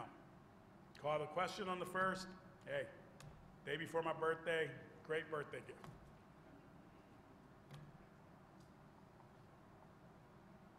At the end of the day, you have to figure it out. Sometimes it calls for us to act, but sometimes we let the actions happen because that's the way it rolls out. It is interesting, the history that you talk about. It is interesting when we talk about history and the true history of the land. So I can't disagree with that. And we wrestle with that ownership and property rights and history of a structure and all this. It is interesting who this land really belonged to and how we allowed that history to not matter. During the fountain debate, I heard it over and over about the fountain. But we forget that our history also had that we had 3 or 4 other fountains before the one that we lost. And some felt that fountain was valuable or this fountain. I get it. I love history. I live in a historic district. This falsehood that it's cost me all this money, it has not. I've been able to do everything I've wanted to do with my home, barring change the outside, which that was never going to happen anyway because I don't have any money. Pretty simple. But is there an absolute here? I don't know that there's an absolute. Do I love Bronson Park and the square the way it is? Absolutely. I would love for us not to be in this debate about changing another part of that square. But I don't know what you say to folks that $80,000 a month. Fine, if we have a pot of money and we want something to stay, these are the things, this is the reality. And then I do agree, who let these structures become in that condition? Because we have old structures in this community, one right next door, one here that you're stewards of, and somehow that stewardship didn't happen. So you see you could go back and forth, and I heard people using God on one side. You got sisters over here and somebody else quoting the Bible. Woo! I don't know how to handle that one. I don't. So whatever happens on April 1st, it happens. I will tell you that there were commissioners that wanted to make a motion tonight. I was going to push back on that as much as possible, because if there's going to be something that's going to happen that we're going to take action on, it's best to let folks know that this is the plan that we're going to have, that there's a motion on the table to do A, B, or C. I think we have to also work with this gentleman to determine what a motion should be. You got some folks say, hey, let folks do whatever they want. You got other individuals saying, nope, let's think about this and study it. Well, I don't want a motion up here that says, do not do something, because motions should be in the positive, not in the negative, because then if you say do not do, does that mean they should do? See, this is why it's not as simple as everyone makes it out to be. I'm sorry you're spending money. I am. K College spent money. When we push back on other facilities, they've had to spend money, and we often wind up in a better place when we take the time to figure out the best path forward. So that's where I am. I'm going to ask our public safety chief to come forward real quick, as quick as she wants it to be. Because with all of this, I'm so centered on what has occurred with our department this past week, that is so meaningful to how we and what we hope for and how we want our community to be. And thinking about the individuals that serve every day, I wanted to have the lady, the chief that is handling and working with these officers to try to keep us safe, to talk about how our department is doing, because I think that is one of the primary questions that we should be having tonight. Chief Thomas. Thank you, Mr. Mayor. I just want to say that the officers are doing well. They are really doing well. And at times like this, I think this brings us closer together to realize the real risks every day. We all get complacent in what we do. But as I look at the events of the past week, and I'm charged with making sure they go home every night safe.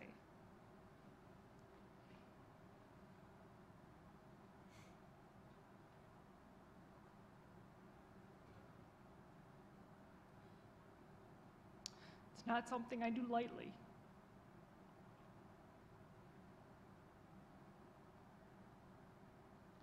But we have 241 dedicated, courageous men and women that proved last week what they'll do for this community. And it's amazing. It really is amazing. So no matter what's going on, what happens here at Commission, what's happening out there, know that they're out there taking care of all of us. Because we all know if we don't keep this community safe, good things don't grow. And that's what they're charged with doing. And I am very thankful for all the support that we've received from the city, that we have excellent equipment, that we have excellent training, and they were able to use that this week and really show what they're made of. And it could have had a much worse outcome for all the people that were at that business. We see it all over the country. But here, these courageous men and women did their job, and they did it well that day. Thank you, Chief.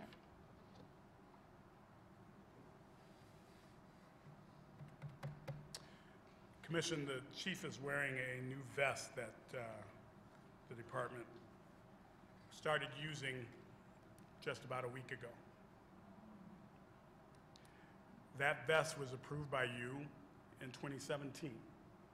A higher quality piece of equipment for our folks to use that was pretty much put in service Monday or Tuesday of last week, if I'm not mistaken, Chief. So when we talk about the routine work that we do, Commissioner Anderson, when we talk about this community and what we want it to be and what we imagine it to be,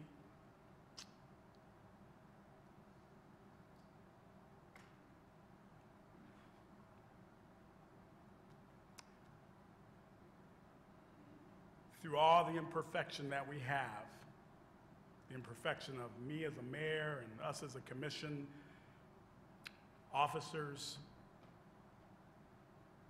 We're striving to make this place better. And last week's incident truly demonstrates who we are.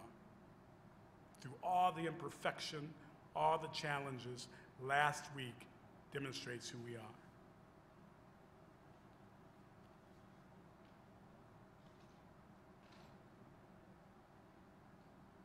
"2011 was a tough year for us because of a loss. Because someone did the exact same thing that our 2 officers did and the rest of the force did on last Tuesday. And the circumstances did not come out as positive as they did last week. I mourn the family. I mourn all those that are lost to gun violence and any kind of violence in our city.